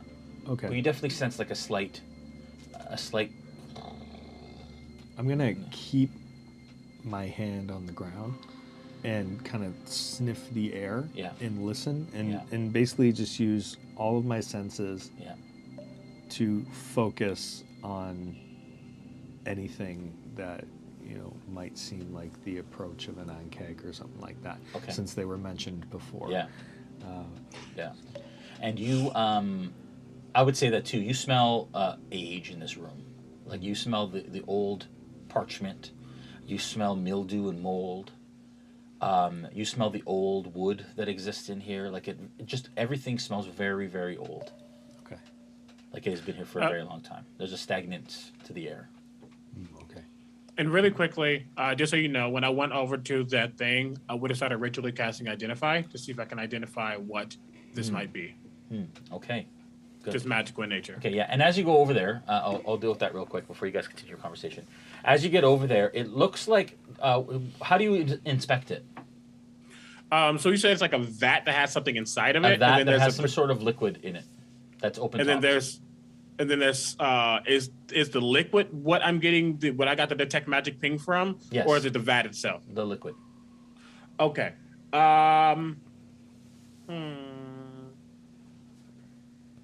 It's protective. Most protective things don't fight back. They just block you out. So I don't think it's going to hurt me. If there's like any type of like vial or something that I can like just kind of dip it into the liquid and then use that to start identifying it, that's what I'll do. Yeah, and as you dip it in and you pull it out, it's almost like slime. It's this thick, viscous thing that as you pull it out, it kind of like bloop, bloop, bloop. Then I'll start to identify that since I have it. How long does Identify take? It takes 10 minutes. So I'm going to chill to myself, and it takes 11 minutes. Okay. But it's going to take a little time. So it might not finish if something happens, but that's my plan. Sure. Okay. Bolt? You said you would do something that would make me even better at something that I'm already very good at? Yes. I'm very excited to see how this works on somebody else. I usually just cast it on myself. Oh, well, I suppose there's always room to improve. Oh, excellent. What? If you're not comfortable with it, I won't do it. Is there any more description you can give to what it is you're wanting to do? I don't know how to say it in character, but I can basically give you expertise in a skill that you have proficiency with. Okay. So it would double your proficiency bonus for a skill. Well, I find a way to say that in character. I think we've come this far, and there's no reason not to trust. Let's see what you can do. Your friend over there might disagree with the last part of your statement, but let's try this anyway. And I just kind of start making movements, and like trailing behind my hands are just like echoes of like golden text that slowly fade away. And then it kind of covers a part of your chest for a moment, and it feels like warm. And you now have expertise in investigation. I feel a sudden. As I'm starting to identify and I see that, I go, I know you have the means. Can I please get a scroll of that spell? Thank you. I might be able to assist with that. I would appreciate it. Okay. Sarah, can you give me an investigation check, please? Sure. And I'm gonna give myself guidance on that since I always forget. Guidance. Okay. 18 with that. Okay. With an 18, you start to look through these drawers, and you open them up, and they're just like, it's like almost like junk drawers of like tons of like machine parts or metal parts or parts of cogs and nuts and bolts and all of this kind of stuff that you just kind of pull out. One of them you pull out though, and it appears that the drawer is shorter than it should be, almost. Like it's allowing for space somewhere behind it. Can I open the entire thing out? Yeah, so you kind of pull the drawer out. Drawer out? Yeah, and then you kind of look inside, and it looks like there's a sack at the end, at the back of the open space. I am grabbing that sack. That was coming. Oh dear, sorry. That was unintentional. You knew that was going to happen. Jay, come on. No, it was my response to it that I didn't expect to. Oh dear. You reach back and you grab it, you pull it out, and it's a leather. We're done. It's an old withered sack. Is it kind of long and wrinkled? Shut up. It's been here a long time. And it's kind of almost falling apart as you touch it. And it's tethered closed by a leather sort of strap. But as you kind of pull it out, you hear like a clinking inside. I would like to open this. Hey, you open it up, and there are 6 gems inside. Ooh. That are kind of like half an inch to an inch in size. Do I see I just kind of do that thing, you know, when you like toss it in the air, catch it again, put it in your pocket. Yeah. So you hear the ching, ching, and she puts it in her pocket. You're quite close to her, so you see it. That doesn't matter now. Okay. And that is I said 6, right? Yes. Yeah. 6 25 gold piece gems. Shmoney. Okay. Back to Bolt and. That's, whatever you did, I can feel so much more clarity. What was it again that you wanted us to look at down here? Jason, what exactly is it that I want them to look at down here? Yeah, so you're trying to, anyone that's come through the Enclave that has any sort of ability for tinkering or knowledge of mechanical structures or engineering, you've been trying to figure out what they were building in this workshop, in this laboratory. Nobody that you've brought in here has been able to figure it out yet. Even from the schematics, it's all written in Dwarven, and it's an old Dwarven dialect. In fact, it's not a modern dialect, so it's even hard for dwarves to be able to kind of read it. And you haven't had many people of that with those skills come through here yet. Lots of these and thous. Yeah. Well, to be honest, I've had lots of keen minds come down here and try to figure out what it was these dwarves were constructing, but for the life of us, we cannot seem to figure it out. You seem to have an uncanny understanding of how these sorts of things work. So you mean the purpose of them of the workshop itself, or there was something in here specifically? I see the two things. Are we kind of looking at the half-built? You're looking at a desk with a stack of books and schematics currently, and then there's another table across the way that has big pieces of metal. There's like a ring, and a bunch of bolts, and some sort of metal plating that has been kind of strewn about and kind of hammered into pieces and shapes that exist. So that is where kind of like all the stuff is, and then over on this table, scattered amongst some more books and is a bunch of like mechanical parts. To be honest, it's kind of the entire contents of this room. There's notes, there's pieces everywhere. I know they were building something. Yes. There's like random tinkering objects in these drawers over here, for anybody interested. Are there any other cabinets in which to Yeah, there's a case across the way, on the other wall. Gonna move on to the next one and inspect. Bolt, you also notice that there is a structure in the middle of the room on the ground that looks like some sort of base for something. It's kind of a rough-hewn sort of stone structure, and it's got runes that have been etched in, and it's got that blue glow. It's almost like a resin has been poured into these runes, and it's glowing that blue glow that you've seen interspersed amongst the tunnels as well. Let me Would look. you say it's groovy? What's that? Is it groovy? We're not doing this. We're not doing this. I'm going to take a closer look at what's in the middle of the room. Gregory's gonna investigation check. Kind of slowly, almost giving into his curiosity, still being extra cautious and kind of doing that, like slowly flanking around the outside and slowly kind of creeping in. But he will link up with Bolt, still on edge, but looking at it with him. So you can. If you want to use it, you can add my modifier to it as well. Okay. What do I add? Is it investigation? We're just doing just based on so it's just +1. And then double your.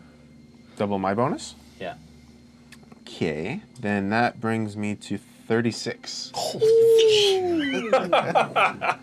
All right. It is very clear that this is the base for some sort of mechanical structure.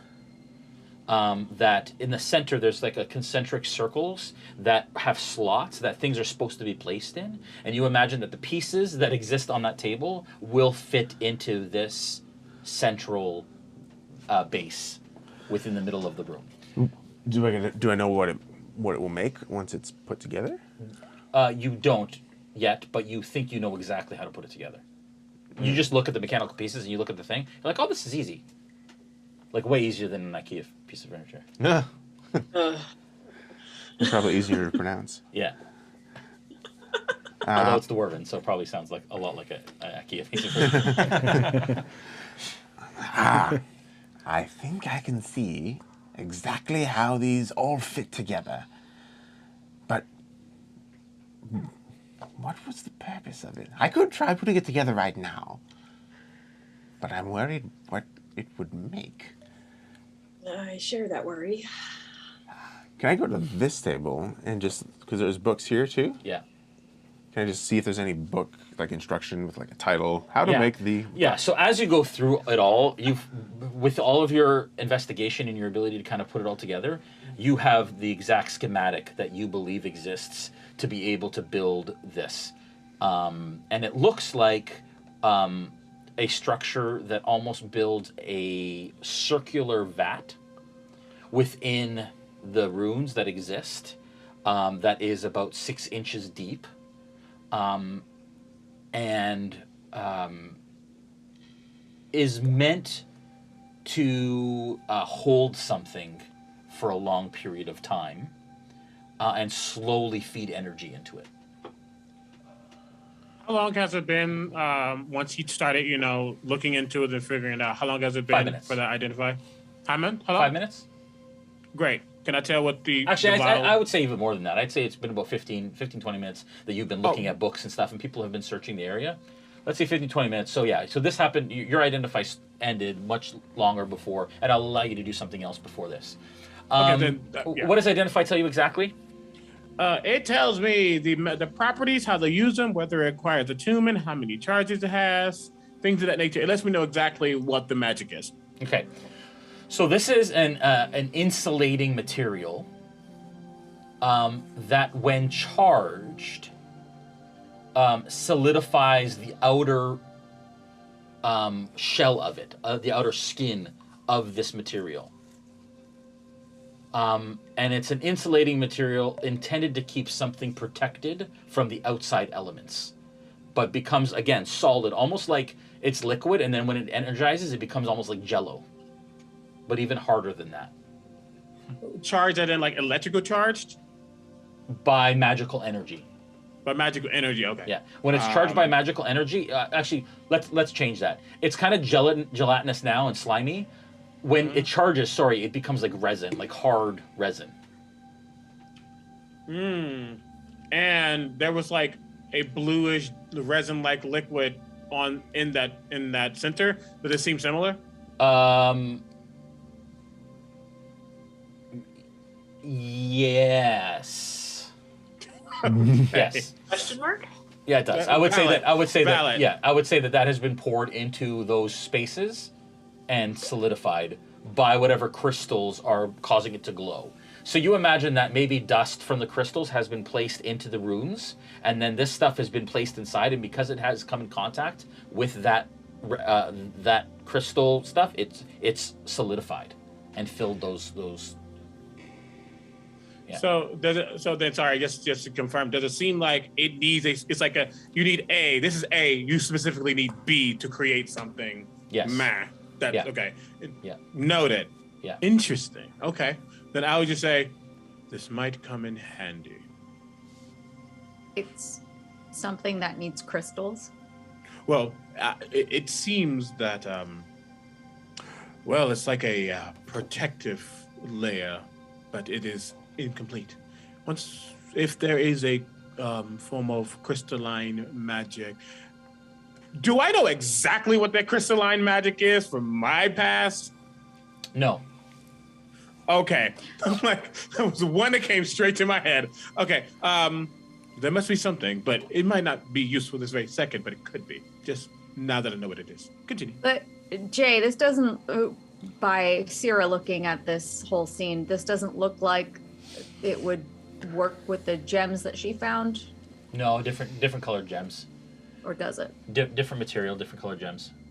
Different. Okay. Yeah. Just checking. And gotcha. Zin, as you turn towards those and you make that connection, you do notice that the runes, now that you're looking at them, are also glowing with magic energy. And I'm gonna say that your detect magic now goes out.